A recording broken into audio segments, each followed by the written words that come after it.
standing tall now, hold the fort down.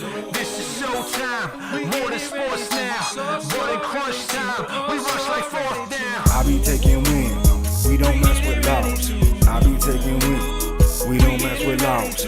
I be taking wins, we don't mess with laws. I be taking wins, we don't mess with laws. We been on that paper chasing all that fashion. We been on that paper chasing what you ration. Been in the grind now, we ready for prime time, ready for shine now, be ready to get smile. On the rise, all eyes up on us now. Blast off spaceships till the touchdown.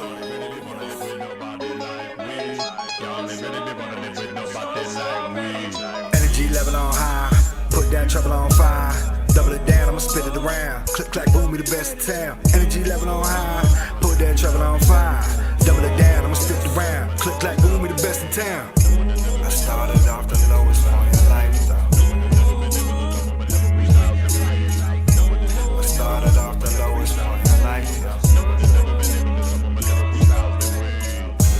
I started off the lowest point in life, though. I started off the lowest point in life, though. I started off the lowest point in life, though.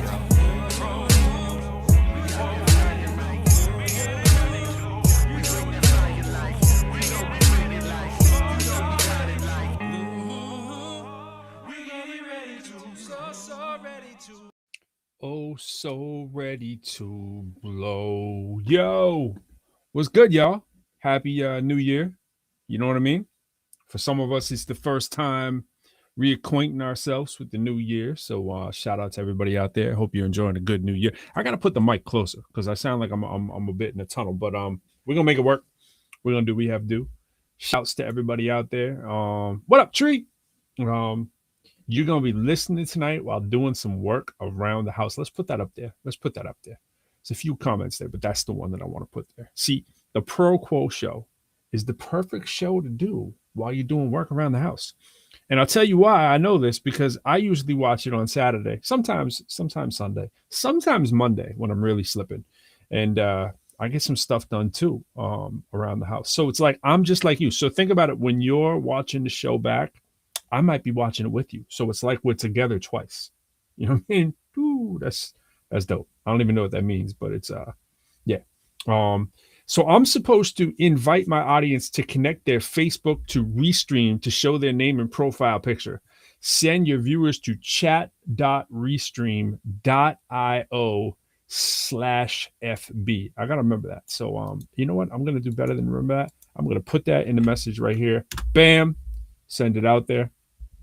And now it's official. So I put it out there. So yeah. All right. Tree, what's good? Sorry, don't mind me. I'm just, you know what I'm saying? I'm just doing what I gotta do. Yeah. Oh, and I'm also, speaking of what I'm supposed to do, I'm supposed to tell us all to follow us at LinkedIn. So that's my LinkedIn right there. It's Professor Lyrical. Simple enough for my LinkedIn. We've never been able to figure out, you know, it's one of those things. It's like, how many pages do you want to make?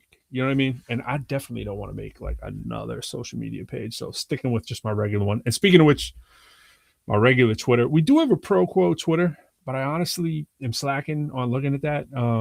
So you know what I mean? We can only do so many things, but you know, you can always find us.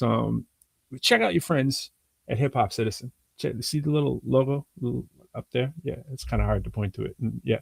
So check out Hip Hop Citizens. Don't forget to check them out. My name is Pro of ProQuo. You see me. And yo, see what I'm rocking today?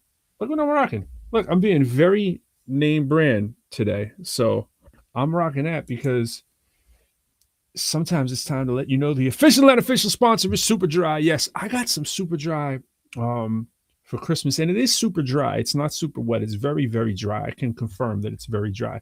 And so I'm starting to do a new thing. So I was talking to good people at the mall because I had to, switch sizes or whatever. And I was telling them about the show. And I was like, you know what? I might make y'all an official sponsor. And they were like, here you go. Rock this. So I think we're going to have to do that in the future.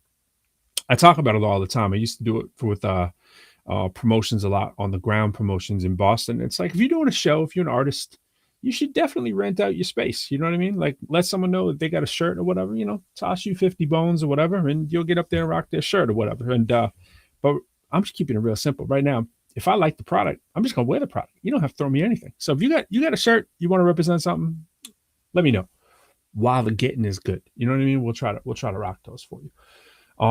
Yeah. So anyways, let me close that message out of there. What's up to the rest of y'all folks out there? D-Root, what's good?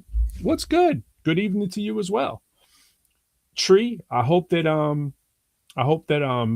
yeah, I gotta talk about the hat. You're right. I hope that cleaning the house is much more merry. So the hat, I've actually had 2 of these hats. And see if you can see it right there a little more clear. Let me bring it in for you really clearly. See that right there? See that right there? So it's think. So it's periodic table of the elements, spelling out think. And that is our good friends. And I did pay for this hat. So this, this wasn't like an official sponsor. It's our good friends at the Museum of Science in Boston. Technically it's right on the bridge. It's Cambridge, Boston. That's as on the line as you can get. It's like you get the Galleria here, and then you get the Museum of Science, and it's like you're sort of crossing over the bridge, but I feel like it's still Cambridge technically. But it's the backyard, it's the water. Once you're in the water, are you in Cambridge anymore? I think you're in Boston, so it is on the line. And speaking of on the line, I was on the line today in DC. So when you go to the Pentagon, it's just totally not hip hop related or anything we typically talk about the show, but we talk about what's on our mind. So I was thinking about the Pentagon is really in Arlington, Virginia. A lot of times if I say, where's the Pentagon to the average person, I'm going to say Washington, D.C. And it's true because it's the same idea. As soon as you come out the back door of the Pentagon, the next turn is to go over the bridge, and one of the many bridges takes you right to Lincoln Memorial, and you're in D.C. And it's like, at what point do you act like, so if the car, got in an accident on the bridge, would they write me up in Arlington or would they write me up in Washington, D.C.? It's these small things that I bring to you as added value in the ProQuo Show that you might not think of before. If someone knows the answer, let me know, because I do not know the answer. So yes, that was what's on the hat, D-Roo. It is definitely dope. Think, right? We got to think, periodic table of the elements. Let me really bore some people that are cleaning the house tomorrow. So let's talk about elements. Let's talk about atoms. Let's talk about quarks. Let's talk about quantum for a minute. All right. So we're going to really bore you. really see if I can pull it up. Let's see if I can do a screen share to give it a visual. So I want to shout out my good people. I was talking about them last week very briefly. So in case you missed it, let me do a little share here. So shout out my science, my team. So shout out to my man Russell. That's my man Russ right there. Shout out to Russ. We were on the phone yesterday. Q Steam. So if you don't know what Q Steam is, let me hit the about page for you. And we're gonna break down some science in a second for y'all. So let me just set it up. Re-envisioning how quantum information science and engineering is taught throughout the United States to enable a diverse, capable, and effective quantum workforce. Now, quantum is one of those buzzwords for a lot of people, kind of like crypto, NFTs. There's some people who know what it is, and then there's others who don't. And the differentiating thing with quantum is there's more people who don't, even who are supposed to.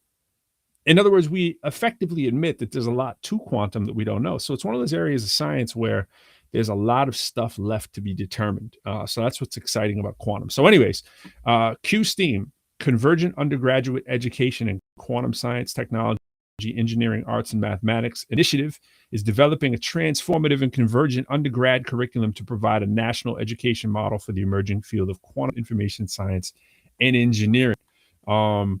And so what this is just kind of walking you through what the Q Steam team is. So you see what it says. Q Steam team members are experts in subjects cutting across traditional STEAM disciplines, pedagogical practices, and workforce development, and are working to develop modules built upon linked learning goals that can be arranged to shape an array of educational paths from individual modules and classes to certificates and minors in quantum science. All right. So the whole idea, reason I wanted to get this up here is just thinking about the hat and taking it back. Oh, by the way, in the team, I'm part of the team. So this is just different. You can kind of read about what each person does. That's Zeke. Zeke is definitely one of the principal players there, as is Raymond Samuel. Shout out to all my colleagues doing the work. So anyways, you can go through these and figure out which each person is doing, read their bio and how they're contributing. And that's what this is about. I'm down here somewhere with the, I'm in the subject matter expert. Yeah. So I am, where am I? There's too many of us. That's the problem. Did I pass me? Nope. There I am. Don't be putting the government name up on the pro. That should just say pro. Peter Michael Plord, Associate Professor of Mathematics at the University of District of Columbia. Dr. Peter Michael Plord, aka Professor Larry, Associate Professor of Math at the University of District of Columbia. Also is Director of Faculty Development, Director of the Dean, blah, blah, blah, blah, blah, blah, blah, blah, blah, blah. Okay. Dr. Plord is part of a UDCC team developing an associate degree program in quantum literacy, which is perhaps the first of its kind. Before coming to UDC, Plord was an assistant teaching professor at Northeastern University, where he was employed for 7 years, teaching math for students in a first-year cohort program, as well as graduate math methods courses for students in the Grad School of Education, where he earned his degrees and all that stuff, blah, blah, blah, blah, blah, blah, blah. And it talks about my rapping and all that stuff. So everybody who's in this, the cool thing about it is, and I got to get my man Fly. I see him in the background. I heard a little doorbell there, so I got to get Fly. So everybody's involved with this. We're really trying to crystallize what quantum science means and bring in people who traditionally maybe wouldn't have even think of themselves as scientists. And I was talking about this with some colleagues today. It's like, what is a scientist? What is a mathematician, right? My claim is that we're all scientists and that we're all mathematicians. And a lot of times those words get a bad rap. And it's like, you were born to do science. You know, the good Lord put those wires in your brain, you know, already configured for you. So it's not like some people are scientists and some people are mathematicians. We all have that inner circuitry that's already there for us. And it's just sometimes we get convinced to believe that we're not. And so the more you walk in that light and say, yeah, I'm a scientist too, and I'm a mathematician too, the more it becomes natural. It doesn't feel like it's a they, othering kind of thing. And we think this is the ill thing about the hat. And getting my nerd on a little bit more here than I would. And I'm always trying to finagle ways to keep it simple and not try to be really abstract with it. But all of reality, in terms of everything physical, like this desk, the simplification of it is there is a lot more similar than there is different, right? When you see different, it's a lack of something, right? So the difference between 5 and 3 is 2, right? And it's 2 is not really the important thing. It's 5 and 3. But we tend to talk about the difference because that's what we notice, right? So we say, what is different between 5 and 3? It's a difference of 2. But really, you don't have 2, you have 5 and 3, right? But we define things a lot of times by, sometimes we say this is bad in English, we say by what they're not, right? So don't tell me what something isn't, tell me what it is, we always want. And what the is part of what differentiates everything is the amount of protons that are in the nucleus. That's kind of wild, right? It's the amount of indirectly for my science people out there, we understand that electrons play a large part in this too, in terms of creating different isotopes and what things are attracted to when we get into covalent bonds and all this blah, blah, blah, blah, blah, right? But the idea is the protons are giving rise to sort of the external effect, if you will. There's electrons that are connected to the protons. We understand that in the outer shell of the circuitry, if you want to think of it in the old model of that, you know, if you have an atom of something, if there's this orbiting of electrons going around, you know, the nucleus kind of deal. And in the nucleus, there are protons of a certain number. And that number is really the only differentiating characteristic that there is that defines something as different from the other thing. So it kind of begs the question, if where we see so much difference in the world, right? Things are different, like this computer is different than this desk. I'm different than Fly, right? But it's the number of protons that are in your nucleus. But then it begs the question, what exactly is a proton? And when you start asking those questions and what's inside of see, the word atom comes from the old Greek. I'm really getting geeky here with it, so I'm going to try to sum it up, right? But let me throw these comments here. Found you on. I didn't know you had LinkedIn Live. You bother? Yeah, absolutely. So the difference is, as I was saying, like atom, the whole word atom, A is like mean not, right? And tomo, like that root word is like that which can't be cut up. It's really like cut up, right? But that's incorrect. Back in the ancient, Greeks and all that stuff, they thought the atom was the smallest particle that there was, and it's not. It turns out there's not, right? So that we know that inside an atom, there's, like I was just talking about, for instance, we have protons, electrons, but what's even in them? And then you get into the quantum realm and you start talking about what is the smallest the word quantum means like a small packet of energy, right? So like a particle as a wave, and you can say that little bit, that little photon of energy right there, breaking into these discrete kind of units, right? So, but then what's in those? And then we talk about we get into the quantum realm real quickly. I'm going to stop there. I don't want to give a whole lesson on quantum, but that's what we're talking about. We're talking about quantum science. So super cool. And it turns out that the universe is governed by a probability game in terms of what appears and what doesn't appear is based upon probabilities in terms of we can know these fundamental particle spin. Let's just throw out a term out there that it's spin. But then there's also a velocity piece to this too, like a sort of, let's say I'm going in this direction over here and there's a certain spin, but we can't know both at the same time. And so this gives rise to the Heisenberg uncertainty principle. And basically what happens is when we observe the thing that we're observing, right? Just imagine it's a little tiny speck. When we observe the speck, it actually changes the nature of reality. That's some crazy stuff. And so it's not intuitive because in our world, in the three-dimensional world, not in this super, super small world, we're kind of governed by these realities that we have in this sort of, if you want to say, dimension, right? So there's a certain necessity of coming into existence of the properties that you have to have. But before that, all kinds of possible spaces in this quantum realm were possible. And observing them gives rise to their reality. So it's this crazy, crazy kind of stuff that gives rise to a lot of debates and a lot of scientists, theologians, philosophers, all trying to figure out what it all kind of means.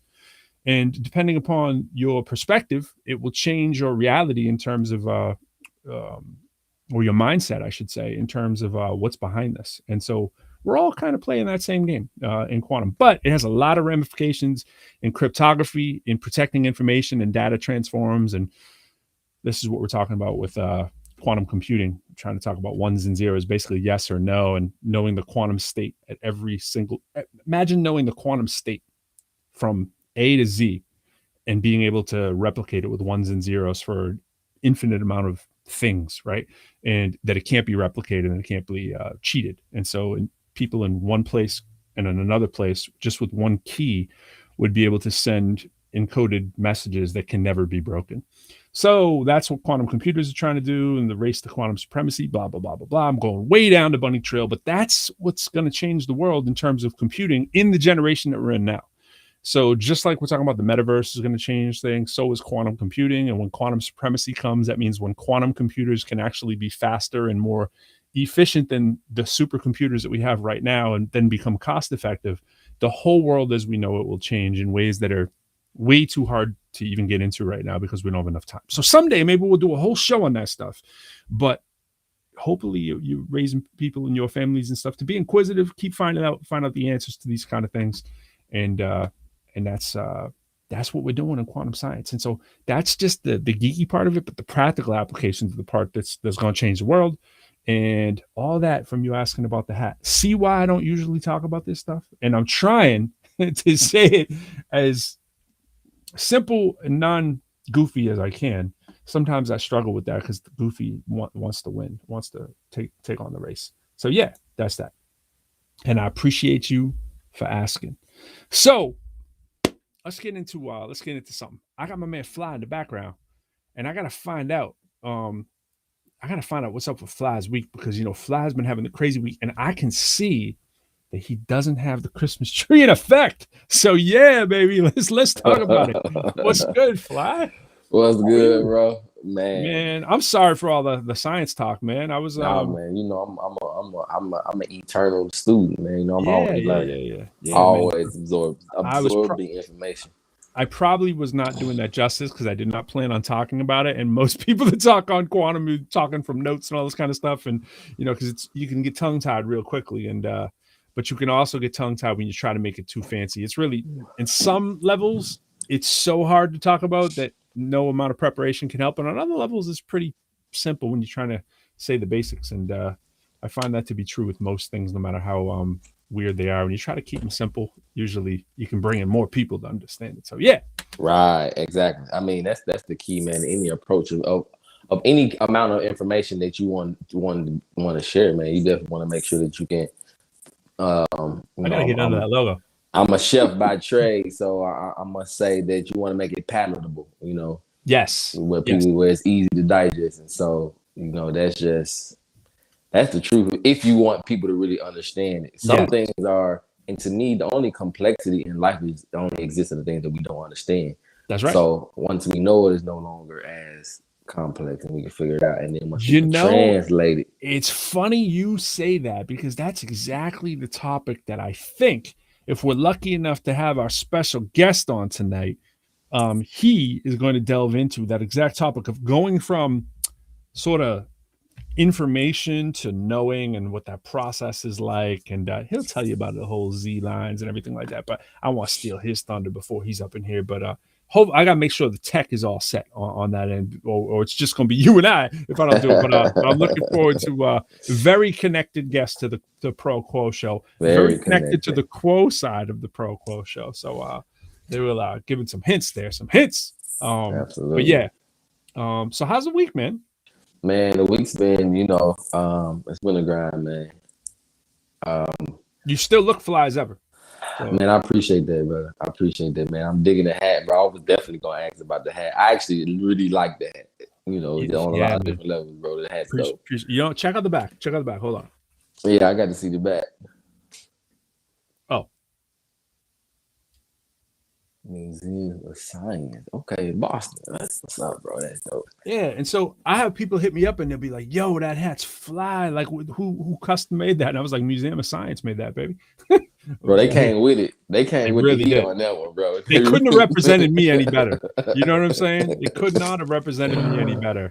I was like, wait, they made a puzzle out of the periodic, and we all can all spell our names. You know what I'm saying? If we or our pseudonyms or what have you. Right. No, that's dope. I like that, man. I got the copy one of those, bro. They probably giving them joints away. I don't know who half the people are commenting here. Hold on. We got hold on. Pro rapping overtime. No, we got who says yo. Facebook user. At least they ain't talking about my feet this time, bro. Love you, my brother. I'm not exactly sure who that was. That sounds like the language of people I know, but I don't know who it is here because I can't see.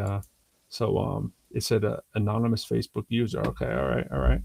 So yeah, I'm a little slow on my commenting and bringing them into the fold. But man, like I was saying before we really interrupted ourselves, you're still looking crispy and clean, but I can tell it's been a grind of a week, though. As I see it in the eyes, I'm man. aging by the day, bro. I can see it, man.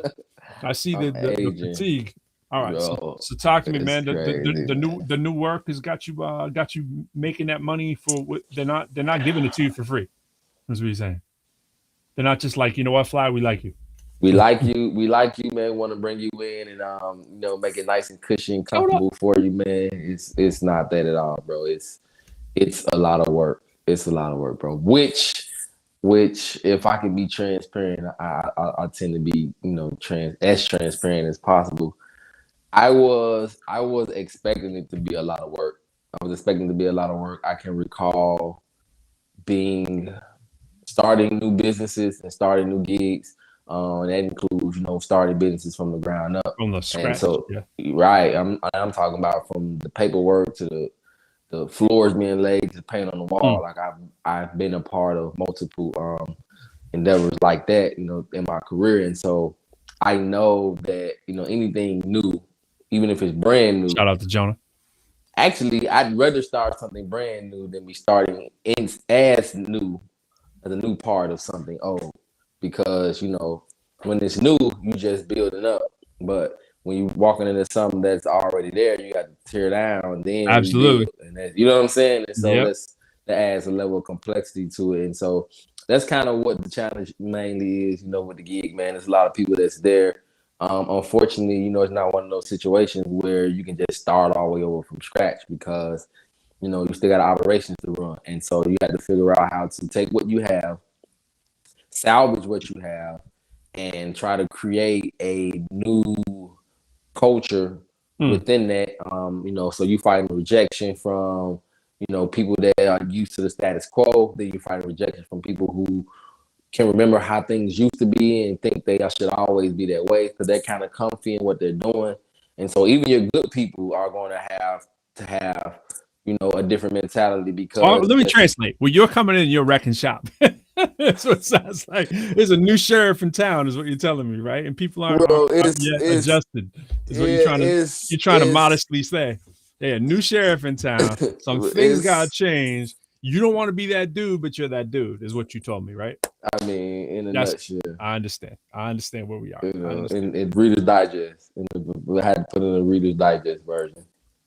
Wow. I'm not that bad though, bro. I'm not that bad. I'm matter of fact, you know, I'm to the point, but again, you know, the chef in me, man, I always just my attempt is to always make it palatable, right? Make the change presentable. You know, I think about presentation, how it's presented, and I always think about, you know, can it be applied, you know, is it applicable to the everyday thing? So I don't just go in, you know, like brute force, you know, you better or else. Well, Tree got your back. Exactly. She said, looking handsome as ever. Appreciate it. That's so, that lift you need. That's the lift, bro, because I sure don't feel it, bro. I'm feeling like I feel like I got a bag on my back. I feel like Santa Claus, bro. Like I'm on my way down the chimney, bro. Let me tell you, I got a bag on my chin. I keep moving my mouth like this because I keep looking, because I can see the like 4 pounds that I've gained in the last like 3 weeks. So Christmas hit, New Year's hit, my birthday hit. It was nothing but cake, bad food, staying in, man. How was your B-Day, man? B-Day was Monday, right? Yeah, man. It was thanks for asking. Yeah, it was chill, man. It was chill. We did we did a little you know, I love carrot cake. So my wife got me a carrot cake. What? I ate probably, you know, it's one of those carrot cake that serves 3 to 5. Yeah. And so, you know, they had their one slice, you know, each, and there's one slice left, and the rest was all me over the like 3 or 4 days. So I didn't want it to go to waste. So, and absolutely, I've been in the gym the last couple of days, but I'm scared to get on the scale. It's like I can see the difference from December 24th to January 14th. And let me just tell you, I did, you know, people talk about, you know, in 20 days, you can lose 10 pounds. I went the other way, man. I went the other way. So I'm like, man, if you lose that much pound and that many pounds in a short amount of time, man, it's not good.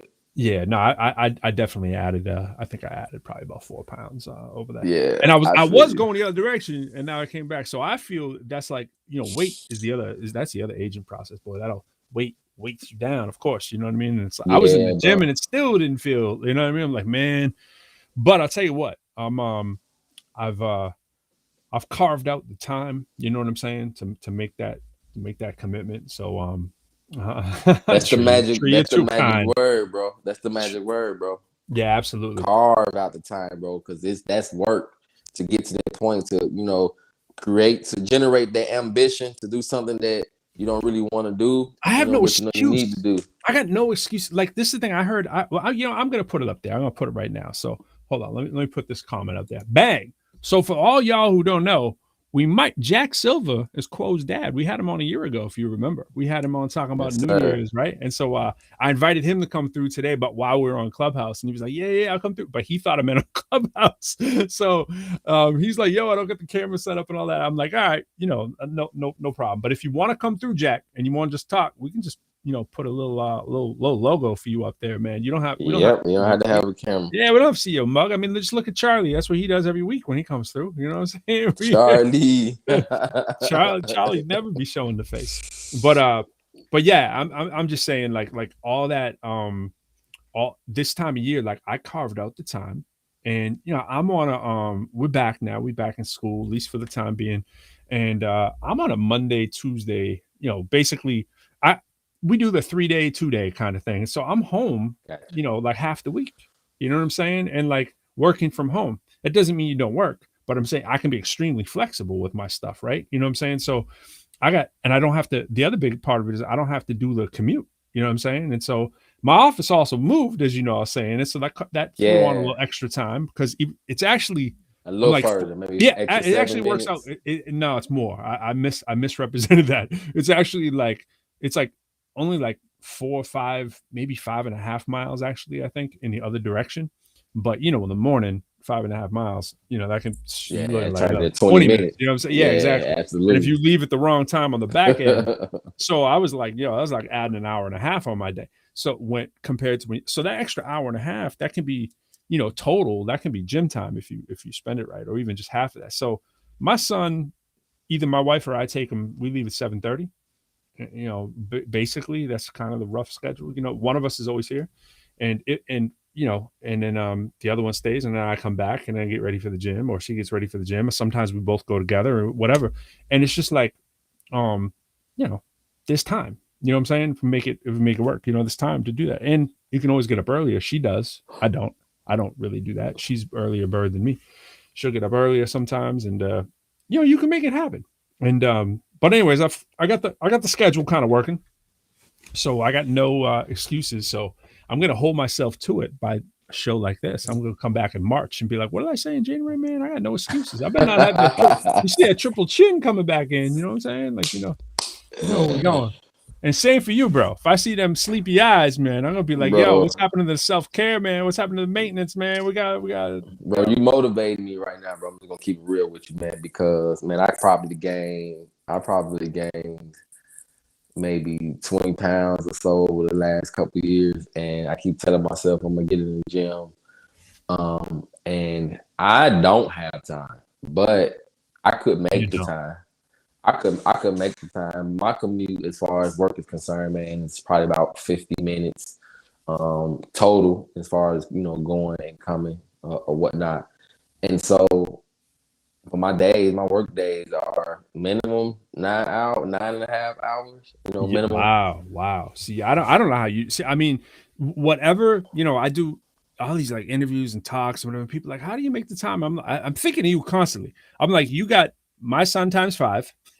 Right? Absolutely. You got work where you're responsible for literally scores of people. I'm responsible for no one. You know what I'm saying? I mean, I indirectly, but they don't report to me. You know what I'm saying? Like they, I like to look at it like I service them. You know what I'm saying? Like for my faculty is like, they don't report to me. I feel like I report to them. It's like, I'm making sure they got what they need, kind of thing. You know what I mean? And so I just think like what and I got an easier schedule, and I got 5 times less responsibility on the home front. And I could ask you this question every week, and you'd probably win. I think a lot of times when I say, how many songs you make this week? I mean, you're still finding time to crank out. Yeah, I was just at the studio Saturday. I'm going back tomorrow. It's priorities, man. You place that music over your body, man. That's what it is, man. You know what I'm saying? Absolutely, bro. I'm talking about risking my life, man, to make this music, bro. That's it. People do not understand. They do not understand, bro. Tree wants to know about the acting skills too. That's a whole other page right there. Tree's asking about the acting skills, bro. I wish I just need to find one niche. So this is my struggle, bro. Maybe you can help me with this, man. Because man. Yeah, man, absolutely. If I can, I might not, because I see how you burning that oil. My oil gets to a point, man, where it's low, and so I have to be very specific about how I spend my time. And but the problem with that is I need more time, right? And so I'm constantly trying to figure out ways to create more time for myself. And I feel like I got the answer. In that direction. I got the answer. Quit the job. Absolutely. That's the thing, man. You don't know how close I've been. Of course, we all like, did I make the right decision? Did I, even before you tormenting over, do we make the right decision? Right. Even before that. Even then, though, too, bro, I was just feeling like I know what I want to do and I know what I'm capable of doing. I just need the time, bro. And so part of it is just an anxiety, too, and maybe even just a fear probably of just like, man, how am I going to, I'm so accustomed, bro, to providing for my family in every aspect that I just couldn't imagine not having the income. You know what I'm saying? Yeah. And I know that Darren, I'm chopping samples as y'all chat. That's what I'm saying, man. That's what I'm talking about, bro. All the time. And I'm just trying to figure it out, man. I'm just like, man, do I quit the gig, man? And my wife's just like, yeah, quit, honey, because she's like, she's super supportive. Quit. She's saying quit. Yeah. Man, wow. So that means you really dragging that. You just understating it for us here on the viewing network. Like, you really must be, because if your wife is like, yo, forget them furs and forget them fancy trips and forget them. That means you're putting in that grind, man. Bro, you're at that not healthy point. All right. So without you going into too much detail, and by the way, all the people at Fly's job, he loves y'all. Absolutely. Absolutely love my people. So let me do it like this. So I should almost put it up as a graphic, and we should do it with a pen. But let's just walk our way through it. But, well, you know what? Maybe while I'm talking, I'll get that set up. So over here, let me do this. So I think of it. If you truly want my opinion on it, I'll tell you what I think.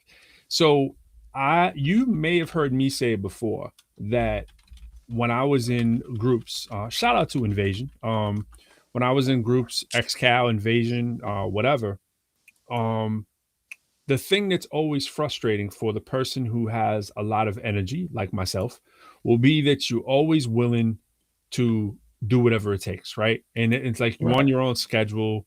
But when you're in a group, though, I mean, you're trying to be like, all right, everybody, all right, we gotta go, because when you have the time, you got to maximize it, of course, and so I get into these long conversations. Let me share this while I'm saying it. See if I can share this easy. Nope. I gotta do it over here. Sorry, getting used to the new digs. You know what I mean? Yes, absolutely. Let me put up the whiteboard over here. So I say like this. So I'm gonna put J for your JOB. All right. So your main source of income for most people is their job, right? And then we'll put F for family, because whatever your family situation is, that's the other huge chunk of your time. And then I'm going to put A for the artist. All right. So the A and the artist in you. And yeah, there's lots of other smaller circles in here. All right. But I say most people, if we just do the regular equation, is like 8. And then you can usually ask people this question easier. Like, how much time do you have to spend a day on your art on average for you to feel like good about yourself? Like on average, like some days you might do 4 hours, and other days you might do 0. It depends when you ask. So I'm looking for the fly answer. On average, I'd say probably 2 hours. Yeah. Okay. All right, cool. I mean, because you think about that, that's a lot of hours a week, right? That's 14 hours a week. Because you're not taking. Maybe it depends on the week. I probably wouldn't say 14 hours a week. There are some really, really, really heavy weeks, and then there are some really, really light weeks. It just kind of depends. Yeah. Cool. So 2 hours average a day, 8 hours a day on the job for the average person. I asked you, this was the fly number. Now, because over here, you were actually saying this is closer to 9 for you, right? 10. If you count the commute, probably absolutely. 10. Yeah, easily 10. 10. All right, cool. So the thing is, right, we got 24 hours a day, and we got to sleep. And we didn't put sleep up here. So sleep is going to be like what's left. And it's sacrificial. Like, absolutely. Yeah, absolutely. And it's like on average, how much of that quality time, right? That's F. We could have put it as Q. Like, how much time are we spending with our fam? Really spending. Yeah.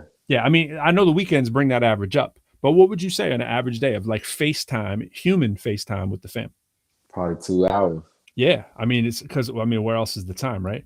So you got 10 plus 2 plus 2. That's 14 hours.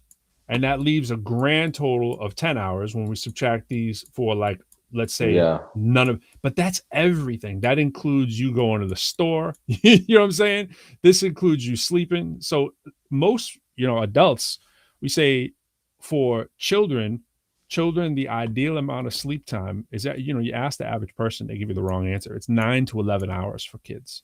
And adults, for kids, adults is 7 to 9. 7 to 9. If you're not getting that 7 to 9, you're going to feel like you're doing right now. So this means you only basically have about an hour. If you're talking about on the positive side, most adults do not get 9 hours on average. Right? No, I don't think I ever get 9 hours. No, of course. So how long can you keep on with this little simple formula, right? And it's like, which one of these things has to give? I always say, so you can't steal from your sleep time. I mean, this is right to the wall. Here's the only place you can steal, and look how much time it's taken up, right? So it's either you trim off those 2 hours of commute time, or you find out a way to work a 4-day-a-week job, or you find out a job that can also, because don't forget we're saying every week. The other question is, are you actually working 52 weeks, right? And so for some people, that answer is a no. So for me, my job that I do, people be like, oh yeah, what's teaching? I'm a 9-month, right?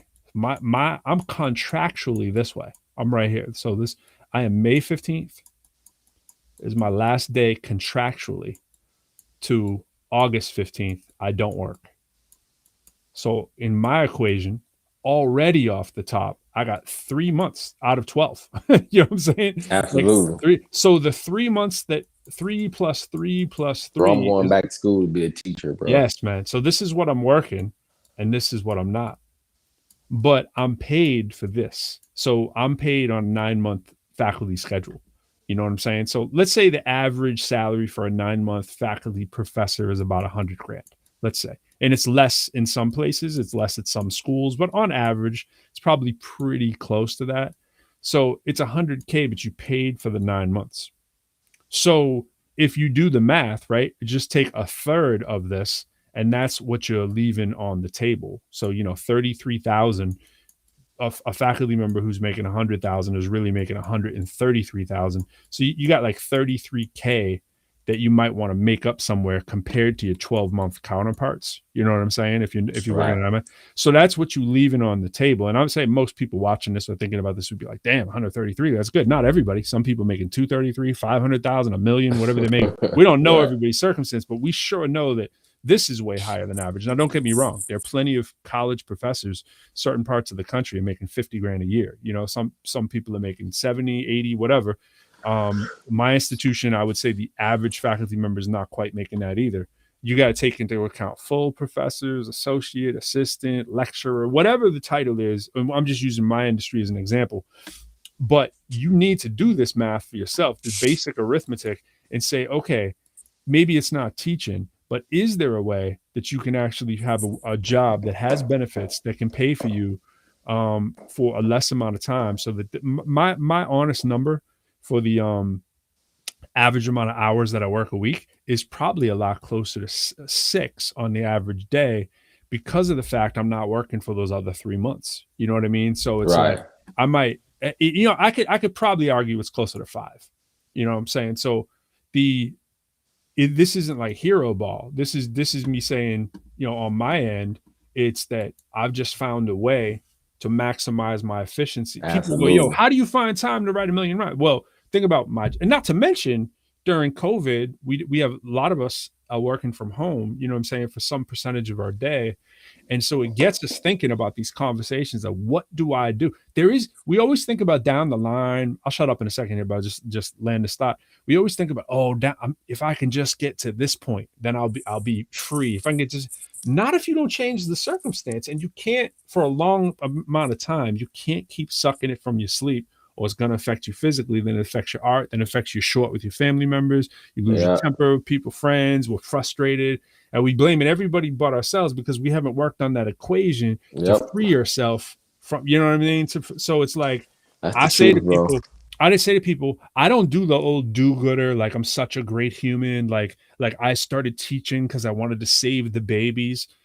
I did want to, in my own city, I wanted to rectify the fact that I knew that many people who were doing what I was doing, rapping or whatever, knew nothing about math, knew nothing about business. And I was like, I know I could reach those people, but I also knew I could be successful doing it because of my experience, my story, and my skills that I'd built up. It wasn't like I was like, let me save the world because I'm a wonderful human teacher. No, I said, I do need free time in my life. What thing am I well suited to do that would create some free time? I thought about working a 20-hour-a-week job because I know that with the ability that I've accrued in hip hop or whatever, if I wanted to put all that extra time into hip hop, then I could make some of that money back. But I also know that it's that rat race of, okay, what I want benefits, and do I like being on the road a lot? The answer is no for me personally. It's Absolutely. Like, do I like the club life? The answer is no for me personally, and I've experienced it. So we do these equations, and we're like, what's the winning solution?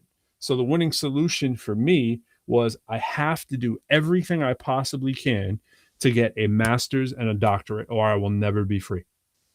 That was the equation for me. I have to, because that's what you have to have in my chosen field to be at sort of the top rung of your game so that you can have a 9-month position. You know what I mean? And I could have done high school, but even that requires, and I was doing it, but even that requires a master's. So we all got to figure this out. And it's like, at some point we come to this reckoning, I think, and we say it's either my family, which could be divorce and relationships, right? It could be drinking and substance abuse, shortness with my children. I get myself locked up because I'm frustrated, right? It could be any one of those things, or lack of, self-care, or I make a little less money. And we're all trained to say, there's no way I can make a little less money. There's no way I can You know what I'm afford it. saying? Absolutely. That's it. So it's like, what's your personal equation? Is what it really comes down to, and which one are you willing to do? And shout out to Jack, because I heard him talking today. He was talking about basically, he's like, this is a great point he made, and this is what I wanted to have him on here for goal setting. So I'll try to do the best that I can. Shout out to Jack without stealing all his thunder, because we're gonna get him up here again. Shout out to Quo and the whole fam. So he was discussing this in the room. He said, isn't it funny how you always, he's like, think about your bills. And he's like, let's say you got like $2,000 a month that you got to pay for bills. He's like, you probably make about $2,000 a month. He's like, whatever that magic number is, isn't amazing. We always make it. He's like, what would you do if you had to make 10,000 though? He goes, if you stay consistent and you keep thinking about the plan, you keep working towards it, eventually you're going to make the $10,000.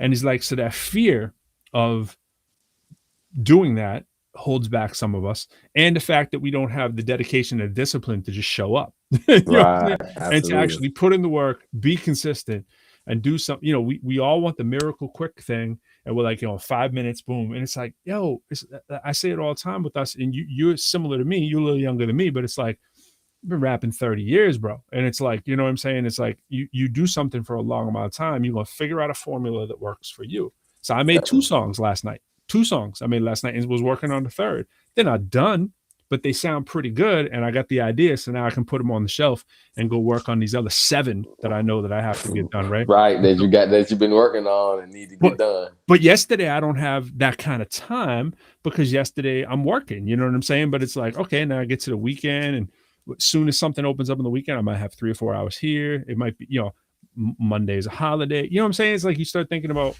you look at those things, you map them out, and you just keep doing the basic math. And it's, for me, it's liberating, because at least I have a goal.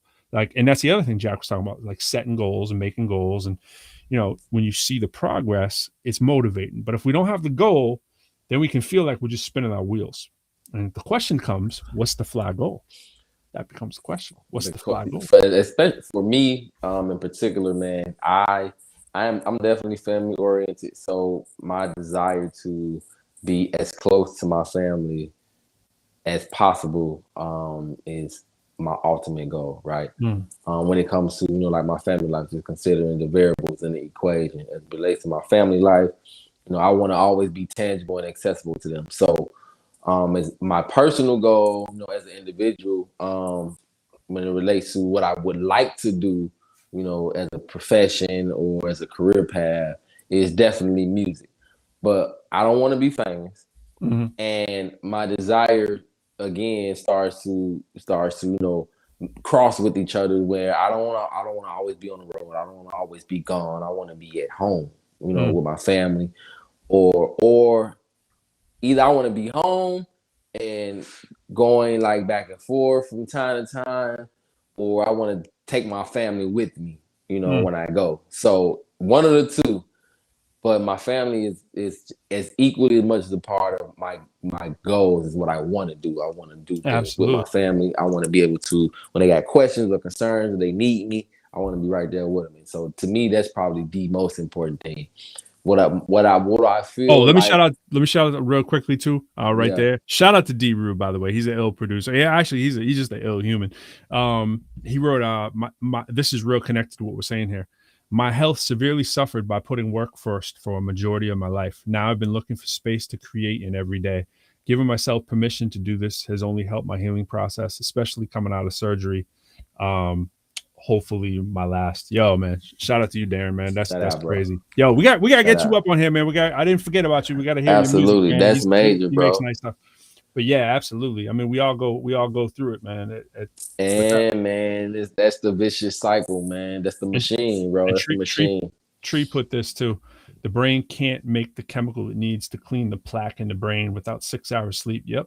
It's like the 6 hour act of the chemical. Anything less in your brain isn't gonna get clean. Yeah, I mean, we can survive on it. You know what I'm saying? With the less than that, but it's like so we ain't really progressing on it. Yeah, it's like we it's like station to station. You know what I'm saying? It's like when's the real rest gonna come? You know what I'm saying? But yeah, absolutely. Yeah, that's my goal, bro. And I do feel like I have this eternal calling, bro, to just, be a resource to people, just in general, in any way, shape, form, or fashion, whether it's just information, knowledge, advice, teaching, coaching. I'm right there with you. Yep. You know what I'm saying? And I feel that too. So there's a lot of so there's this equitable, or charitable part in my heart, man. And I just want to just help people, like all people. I don't care what it is, what situation, what circumstance. If it's buying somebody's meal for the day or talking to somebody about, fundamental practices or talking to somebody about career path. I had a mentee today, and I have been in communication with throughout the week. And now has the opportunity to get a promotion in her life because of the things that I taught her. And so I just kind of walked her through the interview process and helped her with a resume. And it just, that right there, the resolve, it felt like I got paid. You know what I'm saying? That same feeling I get, that same adrenaline, high, that same release that I get when endorphins. I check my account, when them endorphins release, when I look at my account and I see that check. It's the same feeling. Right here in the draw, bro. I hear you. Yo, it's the I got it right there. Feeling, though, I was like, I made that. Feeling. Yeah. It's the same feeling, bro. I get when I record a song and people like it, or when I give some advice and people receive it, or when I can help somebody better their life. That's the reward for me. And so my ultimate goal is to figure out how to take my family, my ministry, and my music, my charity, and put it all in one. And I know how to do that. I know how to do that as it relates to what that dynamic looks like. Your whole bio is a testament to it. I mean, absolutely. Yeah, absolutely. I mean, in a nutshell, I mean, that's exactly what you're doing. But here's the thing that you and I have in common with this is that, so I started teaching high school. I've talked about this before. I wrote about it in my books. It's public information, but it's a funny story. And by the way, the other day, my birthday shout outs, there was a bunch of Enterprise Rent-A-Car people on there, right? And it's funny because I was reminding them of things they forgot. If you actually go through on my Facebook page / Professor Lyrical, you could probably find it if you go searching for it, right? But it's like, I reminded people, like, I got fired essentially from Enterprise for driving record. And it wasn't my own, it wasn't actually my own record, and everybody knew it, like who worked with. I was burying accidents for employees who didn't have them to lose. See, Enterprise is a very strict rule. On your third, we call them DXs and OXs, and OX is like an employee accident. On your third one, you have to go. It's like, it's this pressure. It's like you have, because of lawsuits and your driving record matters because you're picking people up and stuff, is like, at least when I was there, and I don't think it's changed much. In fact, nothing about Enterprise has changed much. That was like a strict rule. And so like my car prep would smack it. I was like, I'll say I did it. I'll take one for the team. Cause I'm like looking at dude, he's got like he's paying his surviving off this job that has benefits, making $15 an hour with 4 kids, cleaning cars. You know what I'm saying? Man. And actually shout out to my man, Carlos, who was from El Salvador. My man used to call him Uncle Carlos. And Carlos, he was like with tears in his eyes when it happened. He was like, oh, I gotta quit. He's like, there's nothing I can do. And I was like, there's something you can do. You know what I mean? And like, so that ultimately cost me my job. But it's funny, it was a different world situation. Like I was looking for an excuse to leave. They worked it so that I could leave with benefits, collect unemployment for a while. And I knew I was trying to transition to my master's and teach. And I could not figure out a way to possibly make it happen. Why you was working the Enterprise? Yeah, but I'm going through the same equation with you. Fee and I, we were doing the same thing. And it was like, okay, what can we do? We try to work this out, and it'd be like, in not so many words, and I have a little bit better, grasp of it these days, but we still knew the equation was, we're doing the time, we're doing this thing, we're being the rap star by day, well, by night, really, doing Enterprise stuff. It's like, I got to get myself to manager position so that I can take the cars for free. So that I can tell you when you need to drop off a car. Because he was my car prep. I got him hired as a car prep. And it was like, we needed the ability for me to say, I need Fee to take the car to South Boston right now. Oh, yeah. And by the way, when you're coming back, I also need you to go drop off these records. You know what I'm saying? Literally, that's what we were doing. But because there aren't enough hours in the day to do what we were doing. And it's like, I use this as an anecdote because it's like, How do you create a single that's buzzing everywhere? You have to find the impossible. Literally, we're going to take our cars. We didn't have reliable transportation at the time. So it was like, okay, we have to do that to make that work. And okay, I get the benefit of taking the car. So that's a way we can get to New York. And maybe if we do it for a year or two, because we don't want to move either. We're like, maybe we do it for a year or two. We'll build up enough connections, enough know-how. We can come back and do it ourselves. That was our plan. And it's exactly what we did. But I'm at the point at wit's end, like you, kind of, with the thing, not putting words in your mouth, but I'm like, okay, I'm working 11-hour days on average. When do I get this? When do I get to second base? Like, when can I sleep? Right. When can I? Because, by the way, I went through a physical transformation. I got up to 238.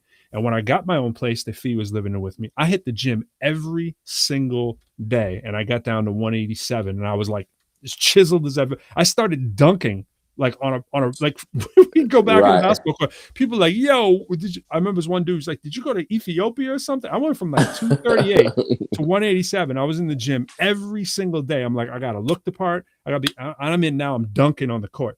I went from like fat and overweight. Me at 238 is not a good sight. I'm like 205 right now. It ain't that bad, bro. It ain't that 238, bad. 6'4", bro. 238 though, bro. I'm like, I'm saying, it's I'm like up there though. I feel you. I absolutely feel you. But all these crazy things we got to do. It's like, if you want it that badly, for me to go to make, for me and Fee, to make XCal into what we needed to make it, right, was still untenable for us. We knew there was an expiration date on that too, because of the way that we were living.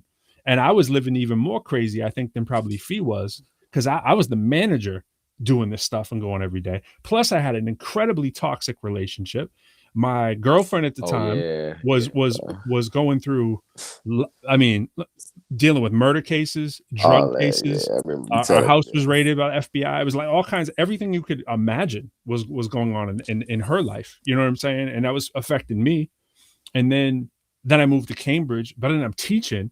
And I'm like, okay, I taught for 6 years. And what I found out teaching high school, and I was teaching in the program where every kid was court involved, DSS, DYS, there was everything, gang, court, drugs, whatever. I could not physically do that job anymore. I could not be responsible for 20 kids in a classroom all day in a high school where you can't even come in the hall for 5 minutes to juggle that other part of my life. I had no personal time. Right. And it was like, you're a full-time counselor. That's essentially special needs, even though it wasn't defined as that. It was these kids, their life circumstance. I was talking about Carlos. Carlos had a job and a family. These kids didn't have a job, and they were one step away from being a part of the system on the wrong side forever. And if I couldn't convince them to get their education and change their lot in life, I felt like I was losing them forever. And I got in that field to make that impact. But I'm saying all this is a long-winded say is that bleeding heart souls like you and me, and you're a bigger bleeding hole than me, it's not sustainable unless there's an intentional path of that you build into it. Into it, bro. It's the me time, and it's the what gets you to second base, bro. It's the if you don't have that what gets you to second base, because I had my car repossessed. You know what I'm saying? I lost my job. I was on unemployment. I got kicked out of my relationship, 2 of them, as a matter of fact, because I was not living a sustainable life. And I was the biggest promoter in Boston, but I'm doing all this stuff for like a 4-year run, right? Of where you could not go to a show and not see me. It's not sustainable though. And it certainly is not a business plan that you want. Some people, I give them credit if that's their life but you find most people that live that lifestyle, there's something suffering, whether it's substance or relationship issues or whatever. And it's like my whole team and fam can attest for that. It is this whole entertainment grind is not sustainable unless you have a plan. And my ticket out of that part of it, I'm never going to leave the music and entertainment part, but I had to get to the next level of my life. I had to get that master's degree. I had to get that doctorate degree, or I could never. That was the end goal for me to get out of it. So like, and I had to sit down on paper and be like, yeah, this, 2005, I'm throwing the biggest award show in the history of Boston hip hop, 1,000 people in it. We do it again in 2006, 2007. Unbelievable, like crazy. And I'm like, as soon as that was done, I was like, I have to enroll in my master's program. Like, as soon as that was done, the next thing I did, I enrolled in my master's program. People like, yo, where'd Lyrical go from 2007 to 2010? It was like, I did that. Then I got married. Then I had a kid. Then I wrote my book. And then I'm planning the next phase. I'm gonna write the book. I'm gonna get this doctorate. And I'm gonna get this doctorate, and then I'm gonna be able to teach anywhere I want. And then it's gonna set up the next chapter in my life. And it's like, but you have to have those bases to get to, or else we're just working for money and working to save people, and no one's saving you. Yep. So the built-in part, I'm glad you brought that part out too, man. It's just that we got to have attainable goals within the process. And it is important that we do share like the method to that madness too. Yes. Like people wonder how you're able to even get to the point that you're in. And so, you know, like we talked about, when I got ready to make my decision to leave from, you know, Sure me being comfy to, you know, me placing myself in the environment that I knew was going to be more challenging and taxing. But, you know, I had an ultimate goal that was going to also be another pivotal point 18 months down the road to position into something that will allow me to, you know, be able to focus more on my art. And so I think that's probably, and like I said, I'm glad you brought that up, because I think that's probably what helps me, is that I always have a plan for why I'm doing what I'm doing at the current time. And, you know, knowing what my ultimate goal is, that's probably a little soul searching that we all have to do too.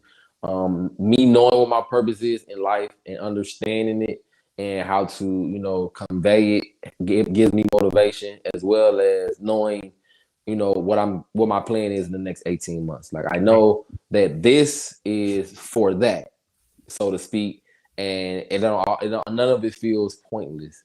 It's just hard. You know what I'm saying? Real hard, yeah. And shout out to our brother Quo, who's dealing with the exact same stuff. It's like people like, yo, where's Quo? Yo, the same stuff, bro. It's like, how do you make family work, lifestyle work, music work, job work? And it's like, yo, we all have different, like, we all have different. The thing is, there's no equation that's the same for everybody, but the ingredients are the same. And if your job is paying you a little more or a little less, it can change things dramatically, right?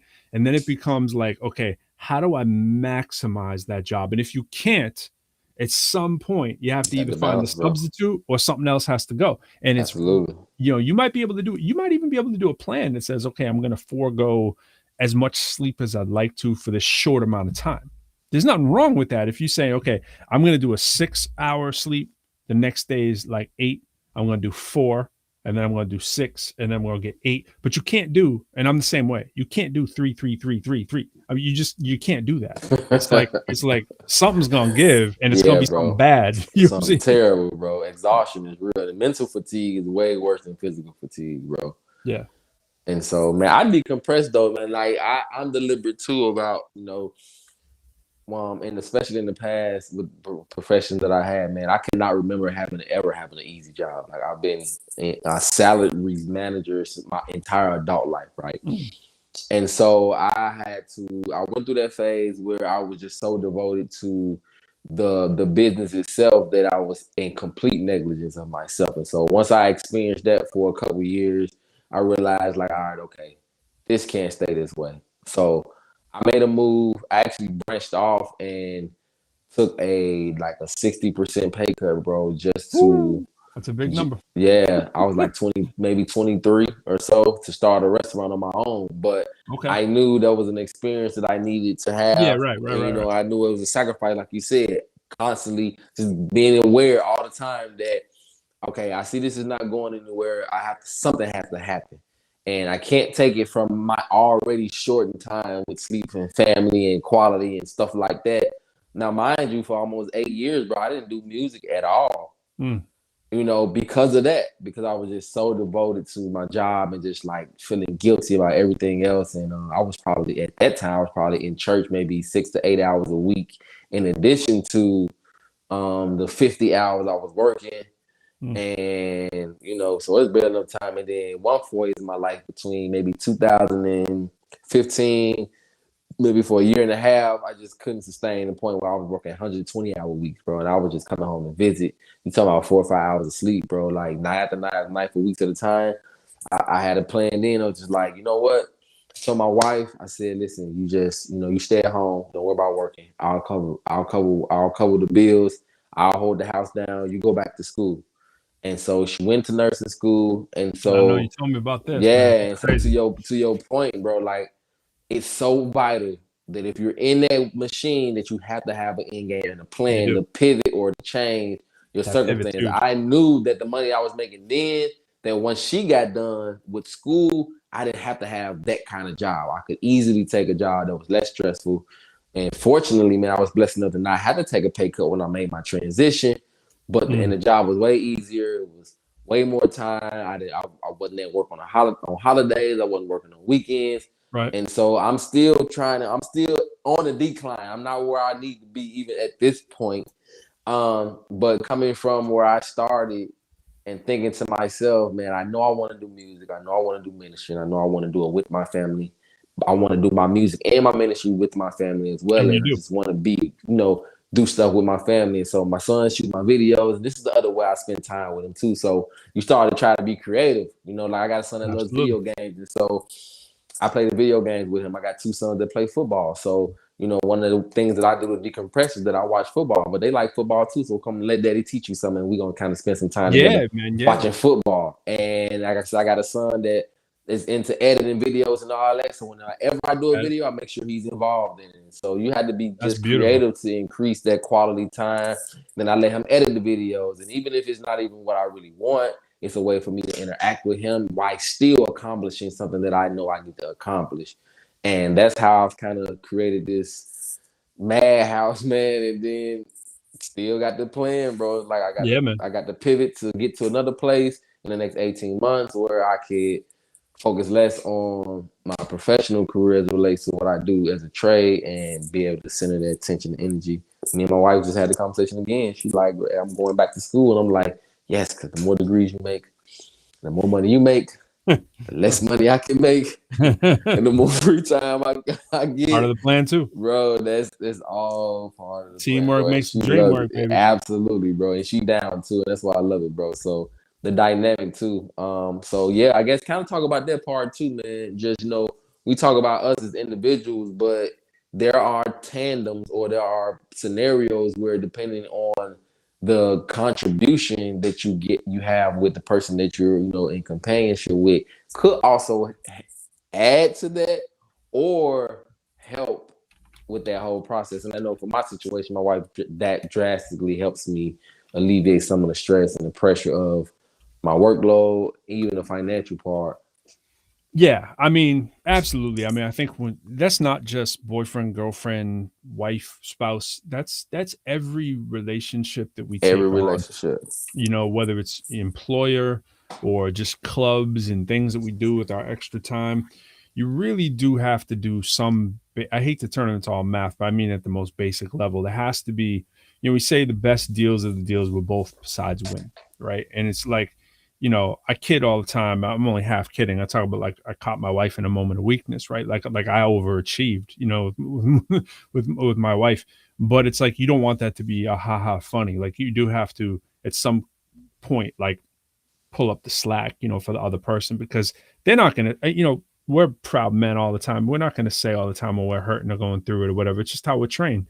Right. And it's like, we'll be the last ones to tell you, but like, yeah, I'm good. No, I'm fine. But in the meantime, we're falling asleep on the couch at all hours. You know what I'm saying? We're doing whatever it is. And it's like, you sure you're good? You know what I mean? Like, why you, breathing so heavy going up the stairs or whatever? You know what I mean? Like you don't always say what it is. And I think that when we're thinking about like who we're going to spend our time with, who we're going to do, you have to ask those questions. You have to say, what is the mutual benefit, not only that I'll be getting, but what is the benefit that I can give to that other person? And if you find that it's not there and I don't mean that relationships are trickier, but in terms of like, our life partners or whatever, but everything else, you really have to think about like, we come into this situation where it's somewhat generational, but you see like, you got to be okay with being able to know when it's time to switch that job. And I'm speaking from experience of somebody who's too traditional, like I'll stay with the position. I always make the case. I'll say the reason I stayed is because I really thought this one out before I did it. Like, I'll be like, I didn't go to that job. Like when I targeted in on Northeastern, when I heard what they were doing, I heard what they were about. I knew that their trajectory was this way. I knew they had doctoral programs. And I was like, I cannot pay for a doctorate myself. I have to. I can see myself getting in the interview, and in the interview they go, "Did you know we have a doctoral program?" And that's exactly what happened with me.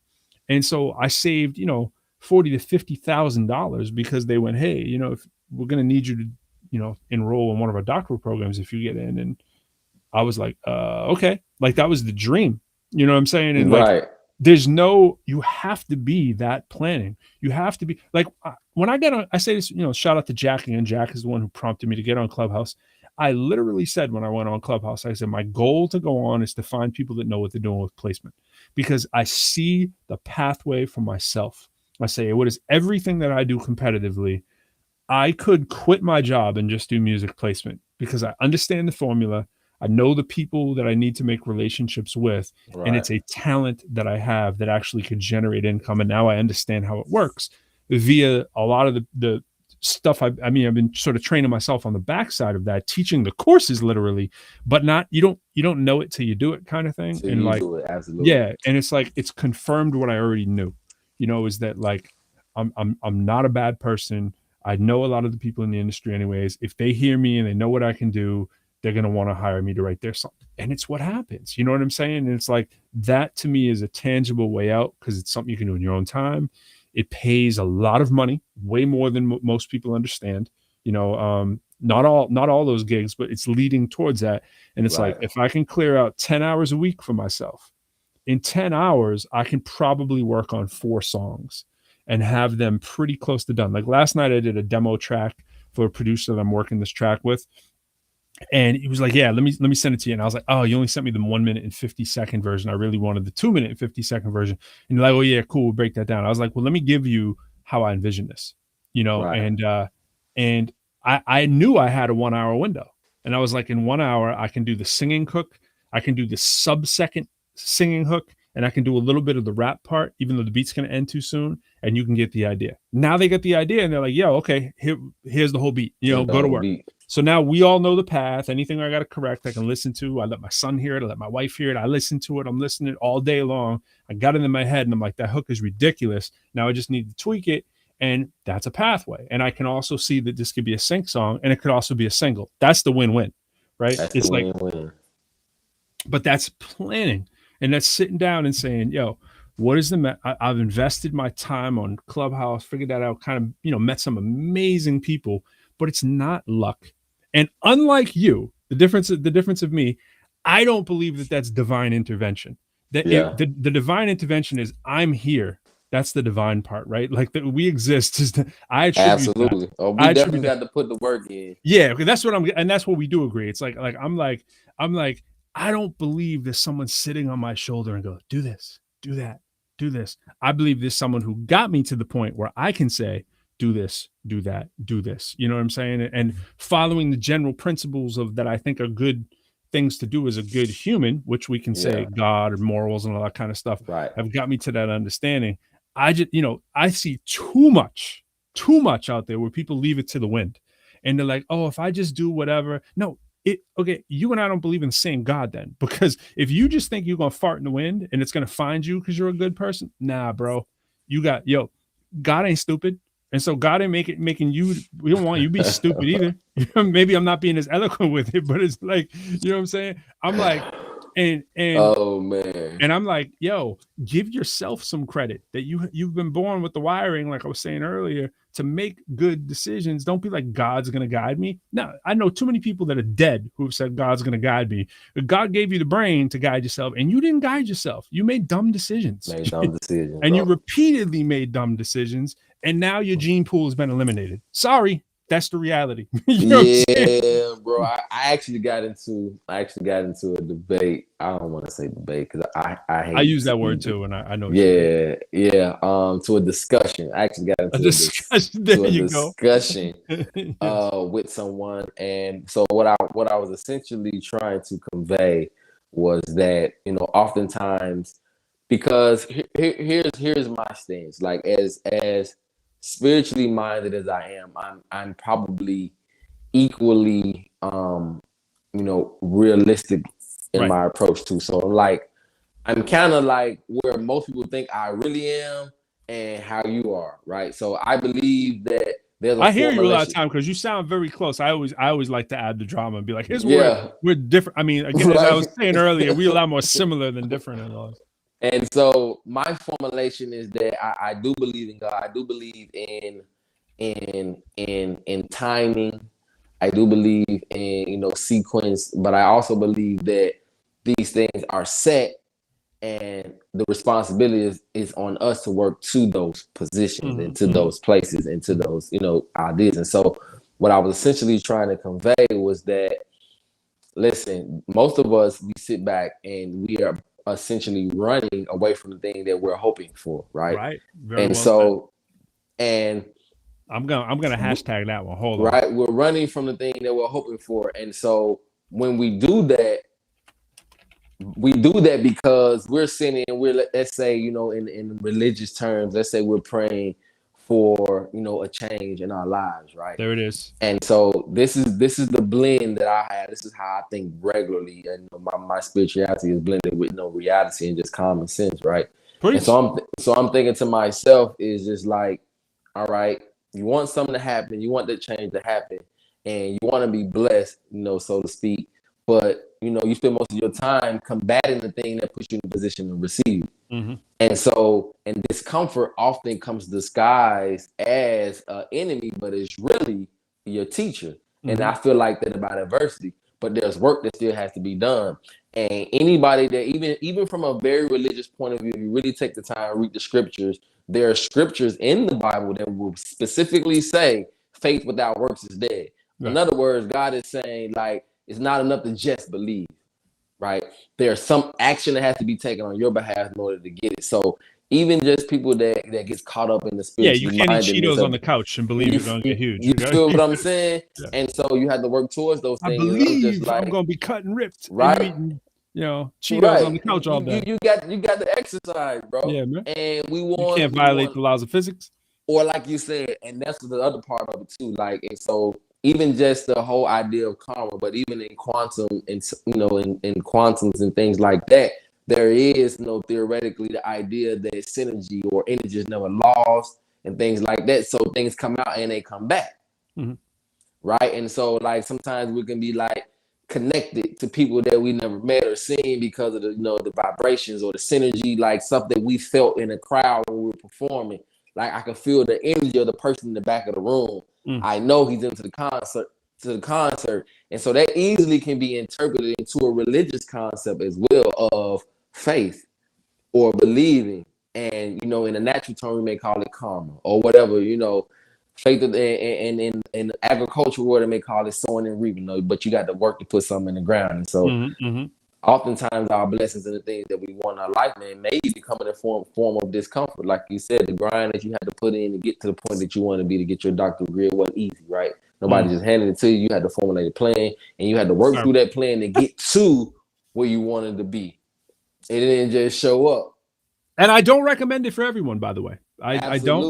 I don't. It's not that there's different. I don't believe in the different intelligences so much in terms of being the reason I say that. I just say that if you're not in the life circumstance, I mean, half of this stuff is privilege. It really is. We don't acknowledge that enough. Like getting, absolutely, you got to say, why was I able to do it and really take ownership of it? And so many people want to do this. I was able to do it because of, I say it all the time. I am a dumb I don't need whatever, bro. No, bro. It's like what I'm saying is I'm not saying this to belittle myself. I'm saying that I said this on Clubhouse in an education room this morning. I said what we do, we get on a Clubhouse. We even do it here. We do it wherever we go. We do it every time we write a bio.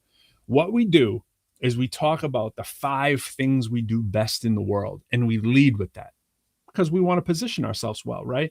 Our bios are nothing more than the things you do best in the world, all front and center, right? In a nice narrative, right? Said really well, almost poetically, using our right? But we're not talking about the other 95 things that we do poorly. And the thing is, I'm being just dead up with you.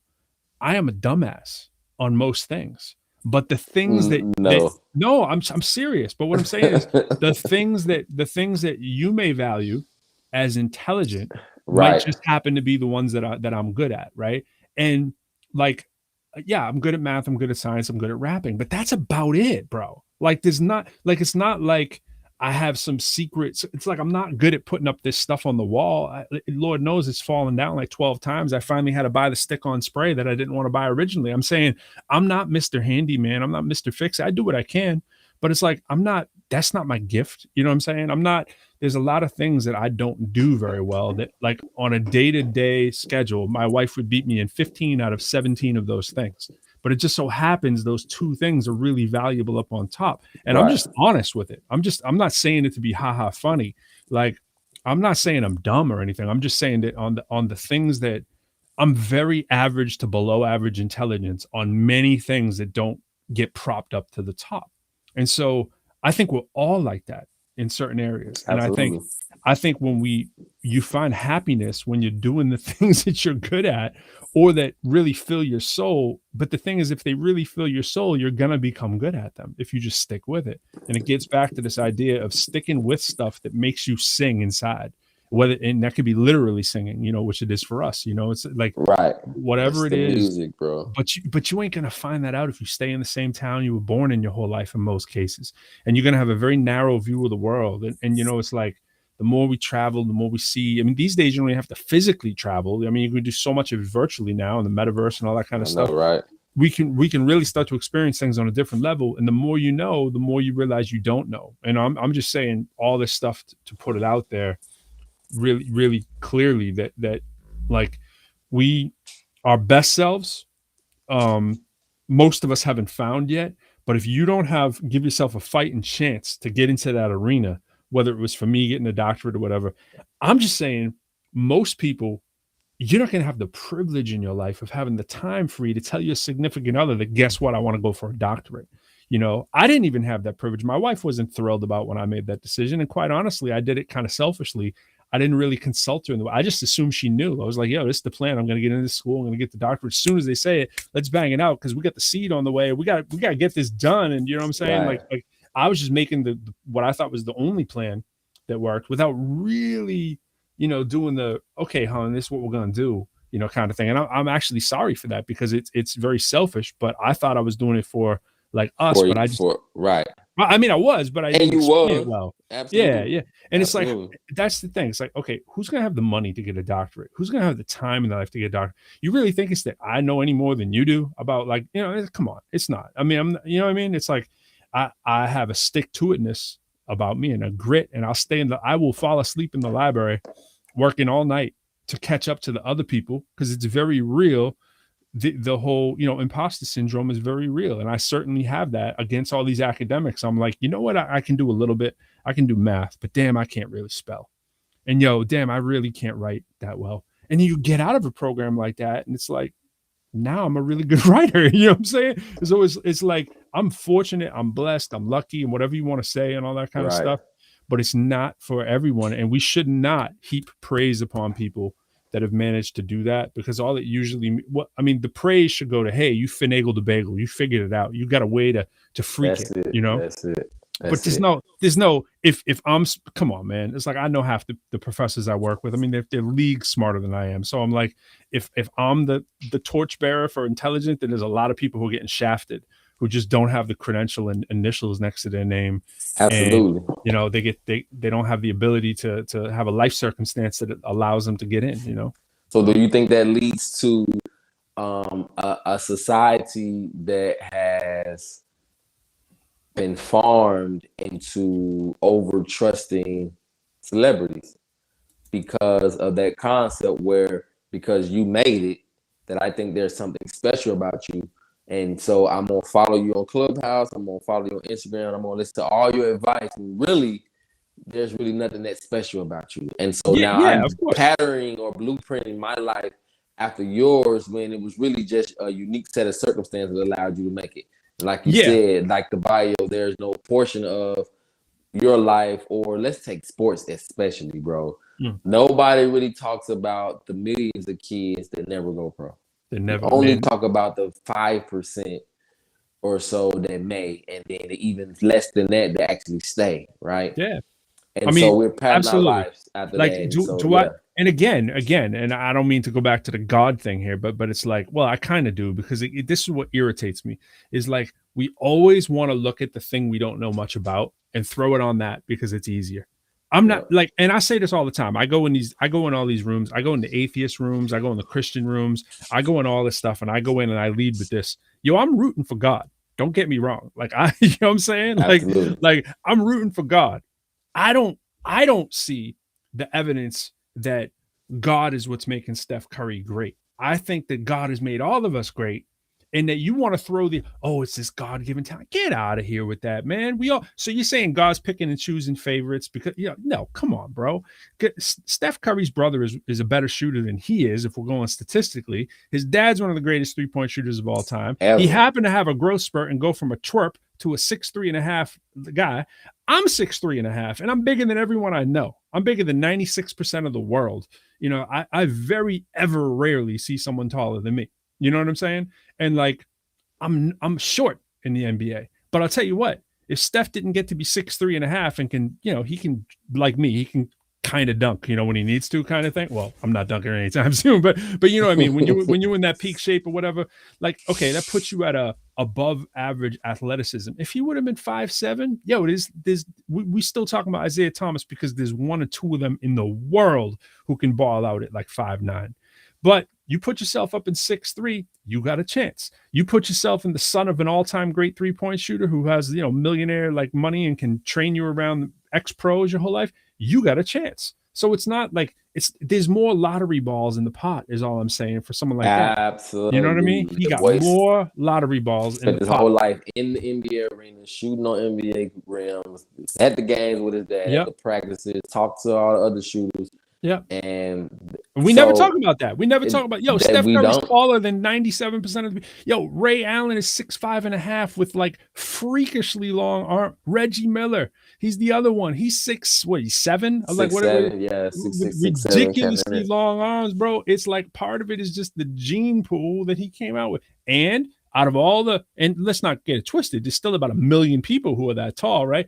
1 in a million is going to be Reggie Miller. You know what I'm saying? 1 in a million is going to be Ray Allen. You know what I'm saying? It's really way, way worse than that. It's like one, when we say all humans, but when we say people their height, you know what I'm saying? It's like 1 in a million, bro. And we always look at the 1 in a million. We look at the 1 in a million rapper, the 1 in a million, and we go, that's just this. And it's just this.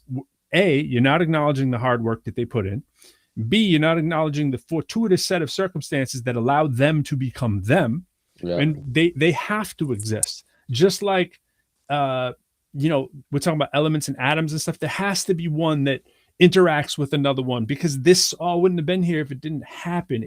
Whatever happened had to happen. You know what I'm saying? Like Ray Allen needed to become Ray Allen. Steph Curry needed to become Steph Curry. But yeah, to your point, don't worship them. They don't have some special sauce in it. You know what the special sauce is. We just like to make it sexy. And we do this with rappers too. Like, it came to me in a vision. You know what? That's all phony. Once in a great while, a rhyme will come to me in my sleep. But I've written more raps than anyone alive, bro. And like 2 rhymes came to me in my sleep. 5, 10, 15, whatever. I've written 25 million raps, And it's like 2 of them. If you want it to sound sexy, the real thing is, I go to an all-you-can-eat restaurant that has like a salad bar and bread and like maybe free diet soda, and I sit there all day. And it's the same thing I did when I got my doctorate. What do I have? I have a brain that knows if I work hard at it, I can get it. So someone put that in there. Props to my parents, props to my teachers, props to somebody who convinced me that if I work hard enough that I can figure it out, right? And I believed that, even against all the evidence that was telling me I'm just a dumbass. And you know what I'm saying? So, bro. Tell your kids you love them. Tell your kids they're special. But don't tell them they're special than someone else. Tell them the same thing we're saying, bro. This is how you raise, great kids. This is how you teach. The secret is telling them that yes, you all can be what you want to be, but don't BS them. Don't BS them and say, we got to tell them and say, Ray Allen is a 1 in a million. Steph is a 1 in a million. 999,000 of you are not going to, let's be correct. 999,999 of you are not going to be that dude. Absolutely. And I wrote about it at length in my book, and I made a lot of visuals about it. And I was like, this is what we need to teach. The only thing that matters is how hard you work at it. Yeah. and how consistent you are and how nice you are to other people, because people don't want to help people who are just D's. They don't. Yeah, jerky boys, like you like Yeah, to yeah, say, man. That's bro. that's it, man. I guess it probably is said. I guess it probably is safe to say that we are all unique. But Oh that yeah. was that because that's because, like you said, a certain set of circumstances. Like we're Yep. all going to have different experiences in life that makes us unique, right? I do believe that some of us are wired a little different. Of course. Yeah, I agree. Um, I agree. you know, But hence the it's reason a why little different.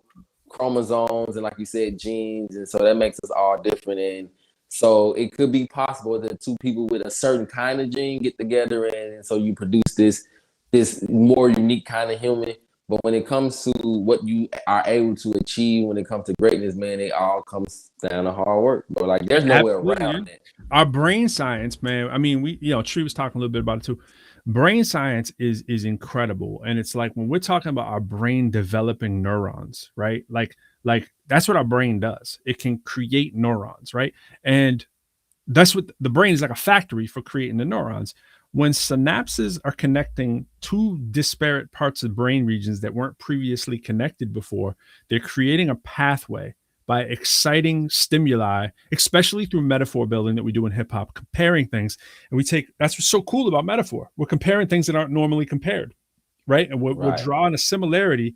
We are literally doing this in our brain. We're forcing it to go together, and a fatty lipid protein is going around the end of that synapse. It's connecting them together. Connecting that bond. And the more you use it, the stronger it gets. And it starts to connect disparate regions of your brain.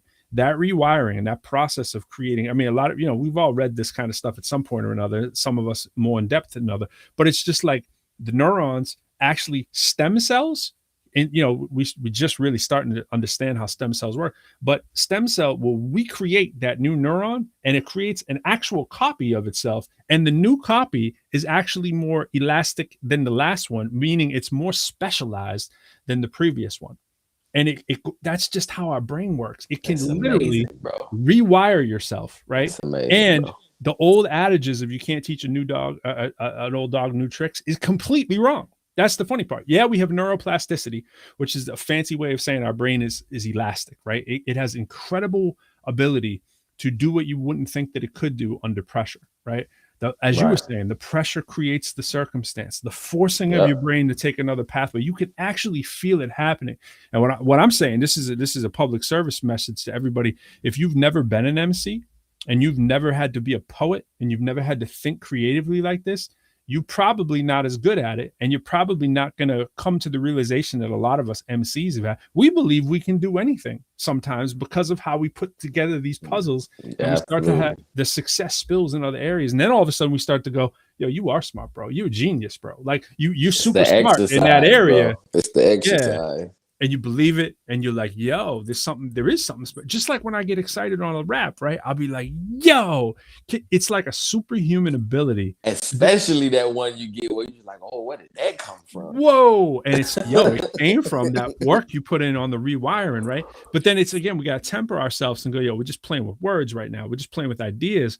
But really, when you get down to it, what else is there? You're playing with ideas. What else is there? You're playing with work. You're trying to think of concepts. You're trying to force.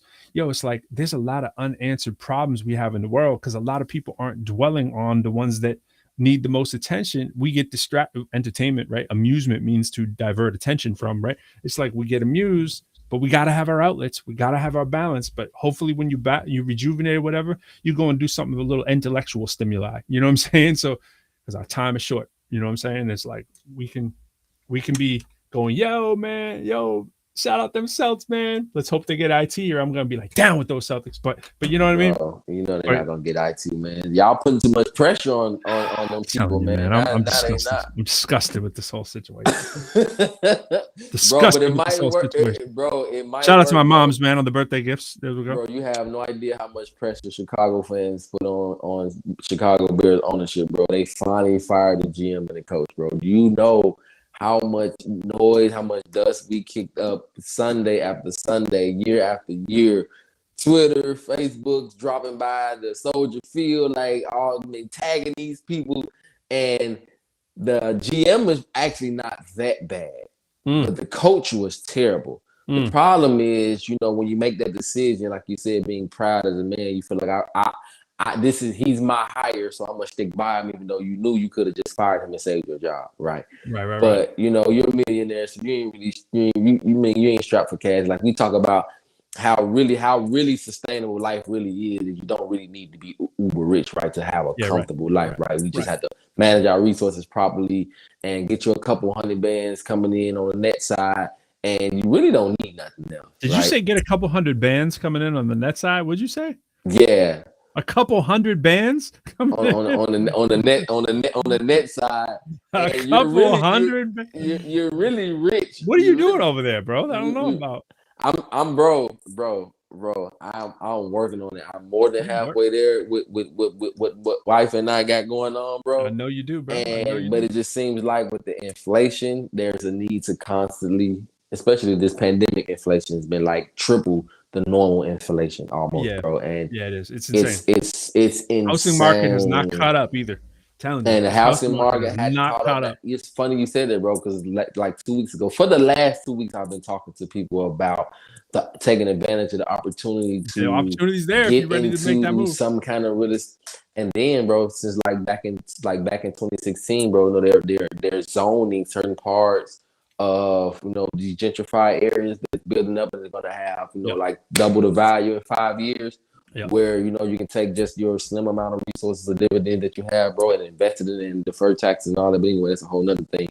But just really taking advantage of the opportunity, bro, that we have in front of us. And if you can get that sustainable income, you'd be surprised on what you can accomplish, bro, with a couple $100K, bro. I know, man. Bro. I know. I'm working on it.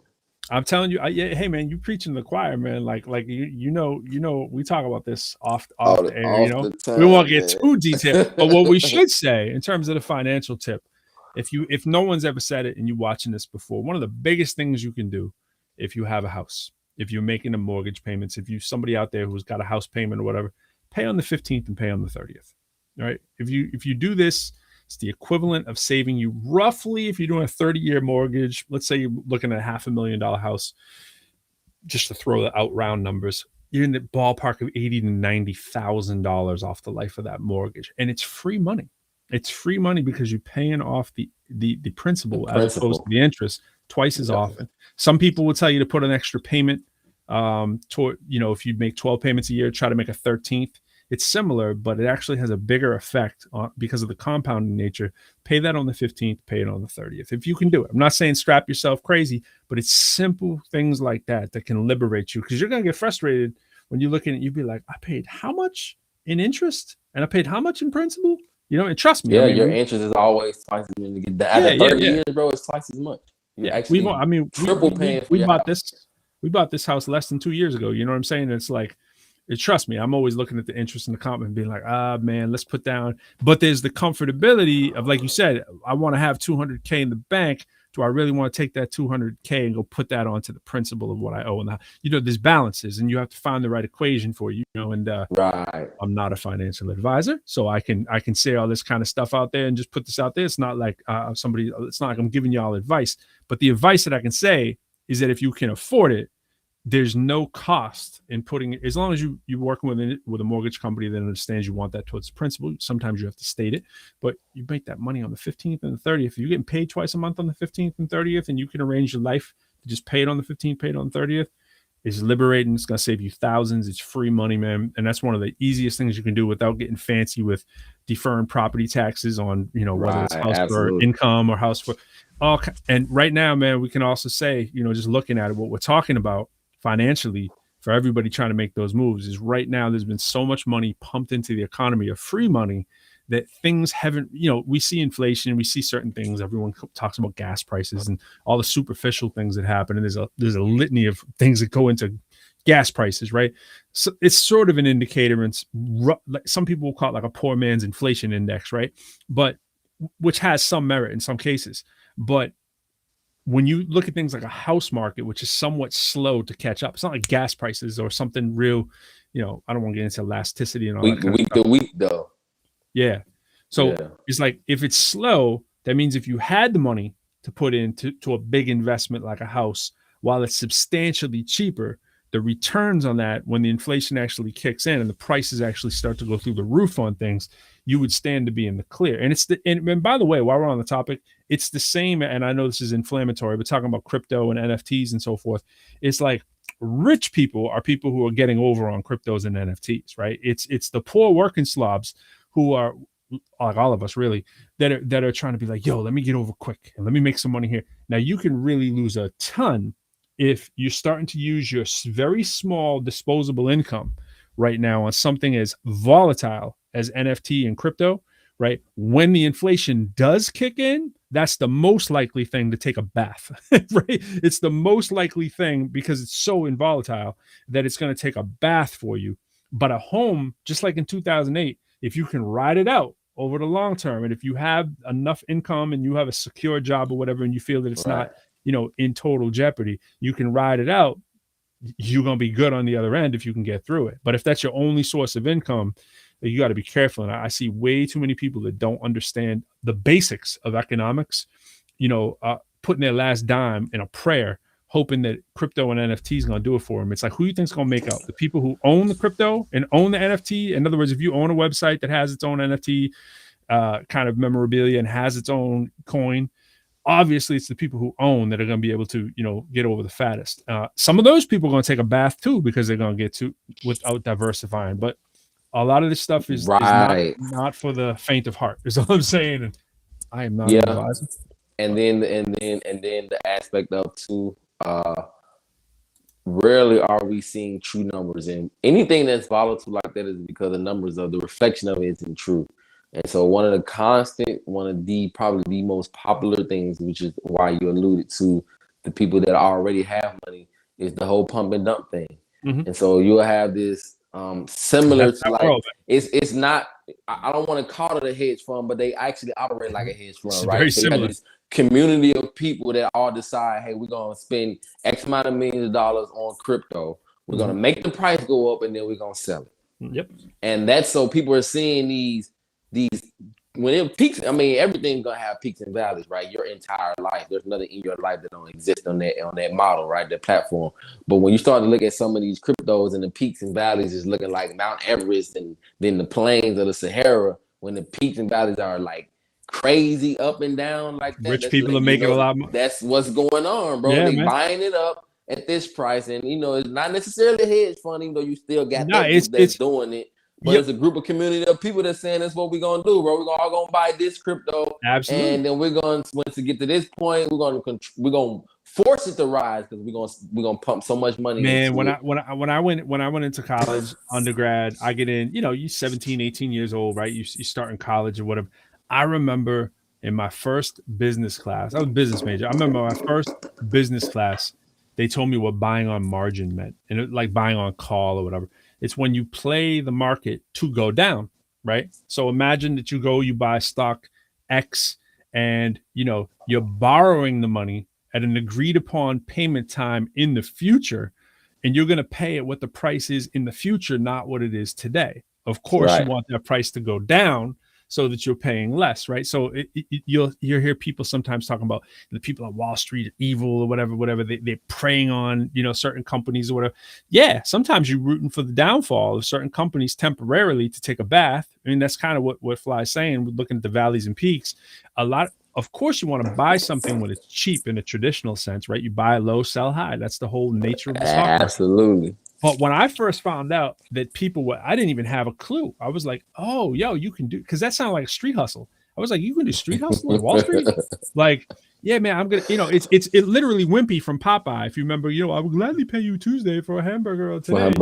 Yeah. And it's like, but what they're not telling you was like, he was talking about paying today's prices, but really what a guy on Wall Street would do is he'd make the deal and say, after the market crashes and hopefully on Tuesday, prices are a lot lower, and I'll pay you back on Tuesday's value.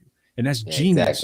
Exactly. And so it's like there's people every second capitalizing on your downfall because your dumb butt is just watching when things are going up and at their peak. And other people are making money when it's going down, sort of the albatross is not albatross. I got the wrong bird. See, I told you I'm not all that good with that. What's the bird that preys off? Crow? What is it? What is the bird of death? I don't know my animals, man. That's one of them. Crow? Yeah, it's like it's scavengers. Scavengers, yeah, sort. man. It's like they're gonna make money when the tide's low or high, you know.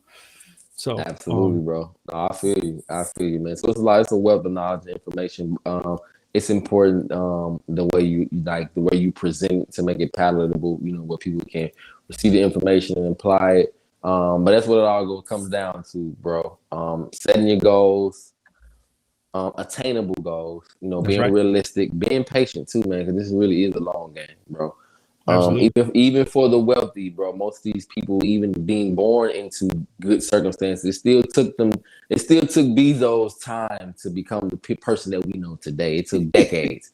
And you know, his wife is like the 10th richest in the planet or something like that. Right, just because she just got half of what he got, right? That's crazy. But she just gave away like a massive percentage. I don't know the exact percentage. I don't want to. Gates would probably easily be the richest man in the world if he didn't give away so much stuff all the time, man. But he's definitely giving away some.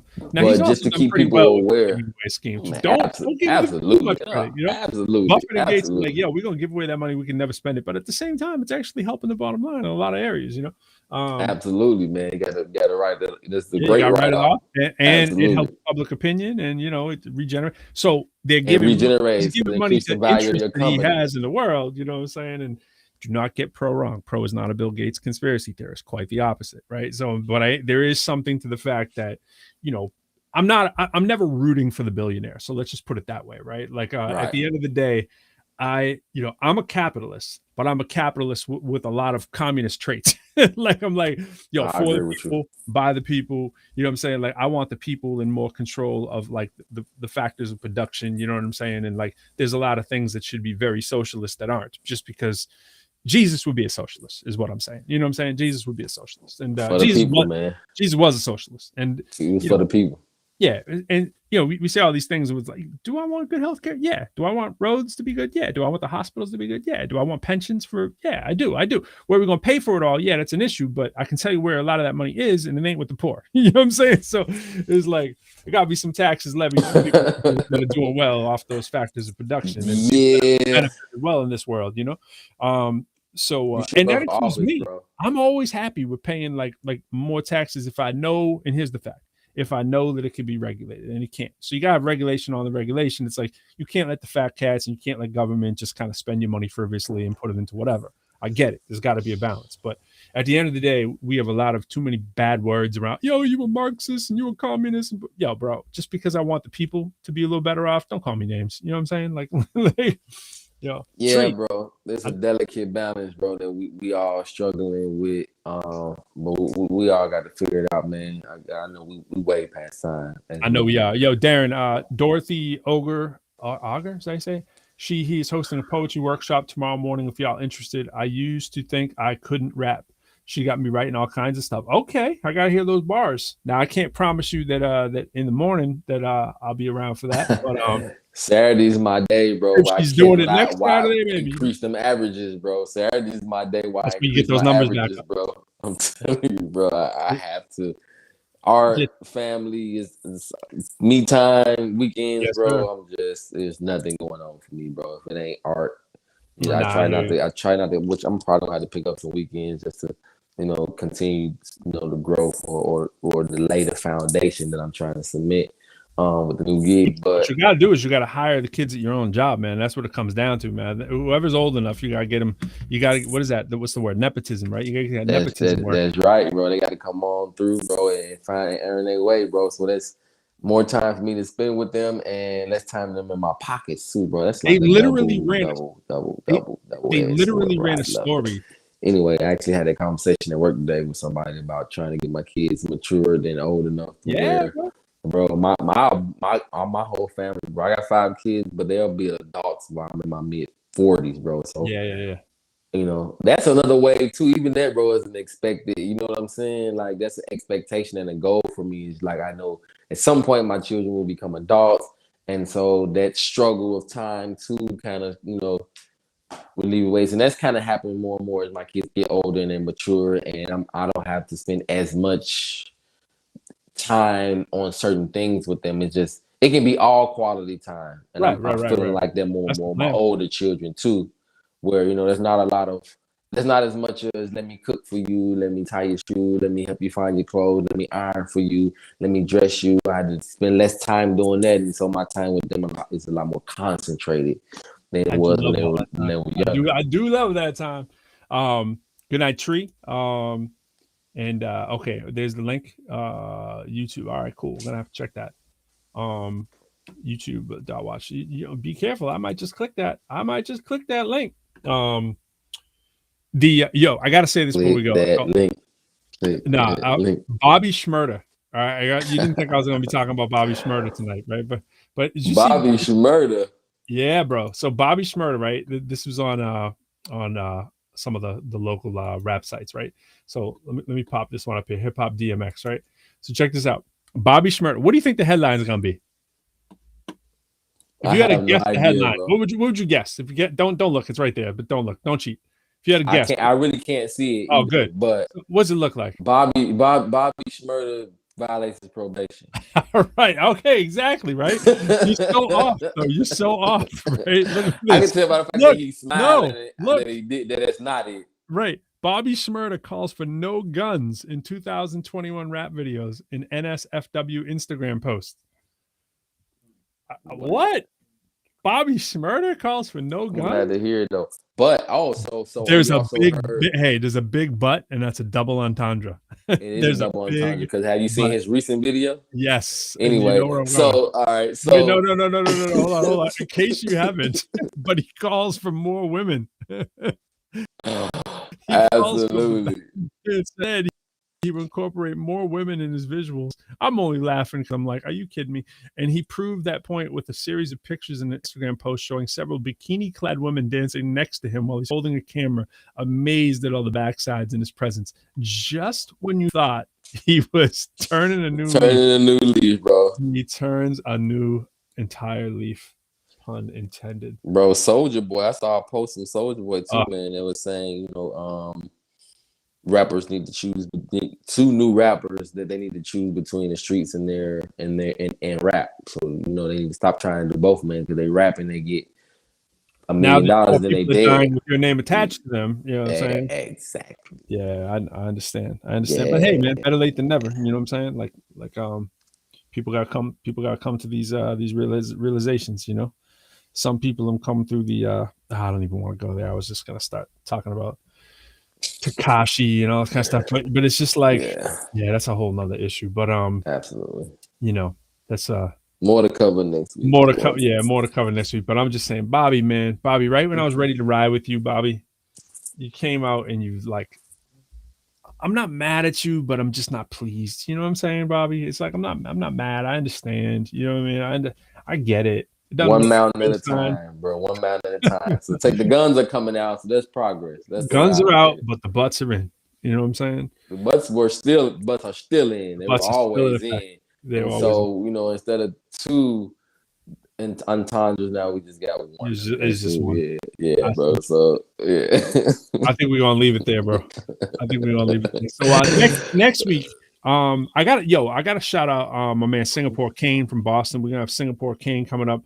I'm gonna confirm if we're gonna do next week or the week after. I'd put both of them on the table. We gotta schedule some stuff, and we still need to get Jack back up now that Jack knows the platform. Absolutely. So we're gonna have Quo's dad up here real soon, setting it off for the New Year's. That's how we did last year. And shout out to Quo. Quo's dad and I were giving him the props today, and we're gonna get Mr. Quo. I'm gonna call him Mr. Quo. Mr. Quo. I love it. The ProQuo Show. Absolutely. It's like the ProQuo squared show. Absolutely. And we're gonna do that, and I'm gonna leave the folks with Back in the Days. My man Fee. I'm gonna run that. I'm gonna run it through my my audio on my page. Shout out to Fee. Check out Back in the Days by XCal. Fee, the evolutionist. Myself and Ruby, and shout out to Ski, who's platinum producer who produced the joint, and shout out to my man Fly. Thanks for hanging, man. Peace, man. All right, Joe. We're gonna rock with some Back in the Days, Feed Evolutionists, and you know what? Let me make sure that before I say this, let me make sure. Yeah, see, I didn't share the audio. Let me do it the right way. Here we go. It's time to pick up the pieces. Yeah. Let's start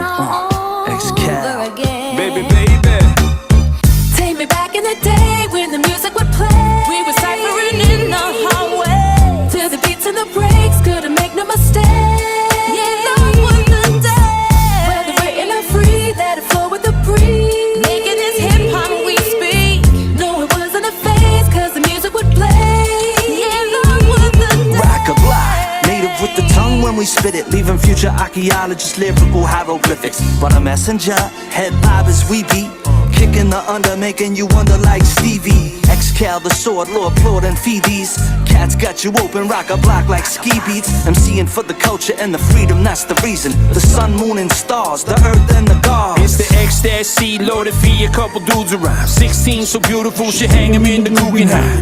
Blew your mind with the pen in the verse. Excal since 96 at 1/10 the verse. Of course, making instrumentals uptown is Ski's crib. Weekends take the rentals down from Boston like a ski trip. The best secret ever kept, now the professor is popping with them butters, got them talking on their messengers. Take me back in the day when the music would play. We were ciphering in the hallway to the beats and the breaks, couldn't make no mistake. Yeah, that was the day. Whether written or free, let it flow with the breeze. Making this hip hop we speak. No, it wasn't a phase, cause the music would play. Yeah, that was the day. Y'all ain't ready for the Excal machete war where every metaphor will spit your word like Ecuador. Back and forth, 4 bars and pass. Nobody has ever been able to say that Lord Plord ain't fast now. I teach class, forth and back, doing college tours. Went from popping junk, now keep it a buck like the dollar store. Rip the sword while Ski beats the soundtrack. Smacking a pack of rappers, Excal, making it sound fast. Uptown in the lab on a Saturday night, feeling the glow but on the low, the camp was mad high.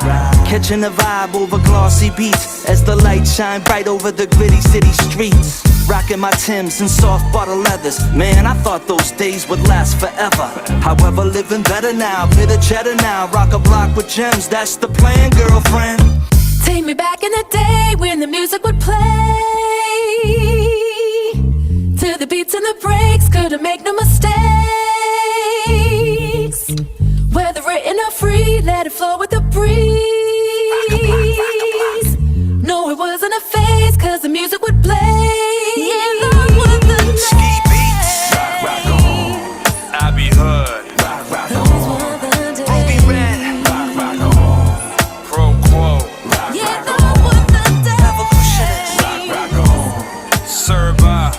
Rock on, invasion, rock on, the affiliates. Yeah, that was the day. one love, Rock on, Camp Blue. Rock on, Those were the days. T Strong. Rock on, Chubby Chub. Yeah, that was the day. Red Handed. Rock on, GCS, yeah, J. Cruz. J. Cruz. Snagglepuss. Shout out to my man Snag Diddy. Yo, Snagglepuss. We gotta get you up here, Snag. A lot of people, they need to be familiar with the Snag Don Dada story. You know what I mean? Yo, that's about all the time I got. I promised myself it would not go longer than 2 hours, and it's at 1:58:12. So I'm gonna rock down this last minute with y'all, and we out here. Let me see. What else could I play 1 minute of? What can I play? I gotta play. Let's see. What do I have in there? Nah, nothing there. Nothing there.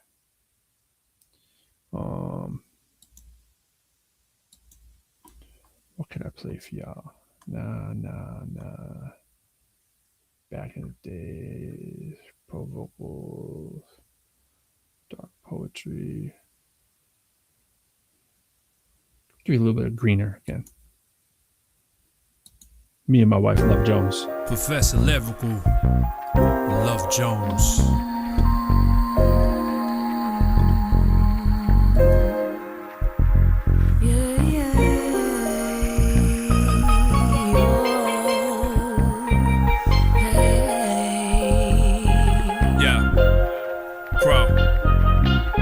We know the other half, how they live bubble baths. A life in luxury, comfortably with no troubles had. I always wondered, had I lived on the other side, would I be the same me or some other guy? When I was a kid, I kicked that ball up high over the wall, but overall I was scared to say hi. Scared of what I might find and who I possibly meet. On the street, head down, I used to stare at my feet. Now I found my swag and I ain't scared to compete. Now I'm all about the bag whenever I'm tearing these beats. Fans in the seats, they come and see me lacing my cleats. Since they've all been over the wall, it's like my call is complete. Promise to keep my word and speak my positive piece. Since I know I was totally honest, all I've wanted to be.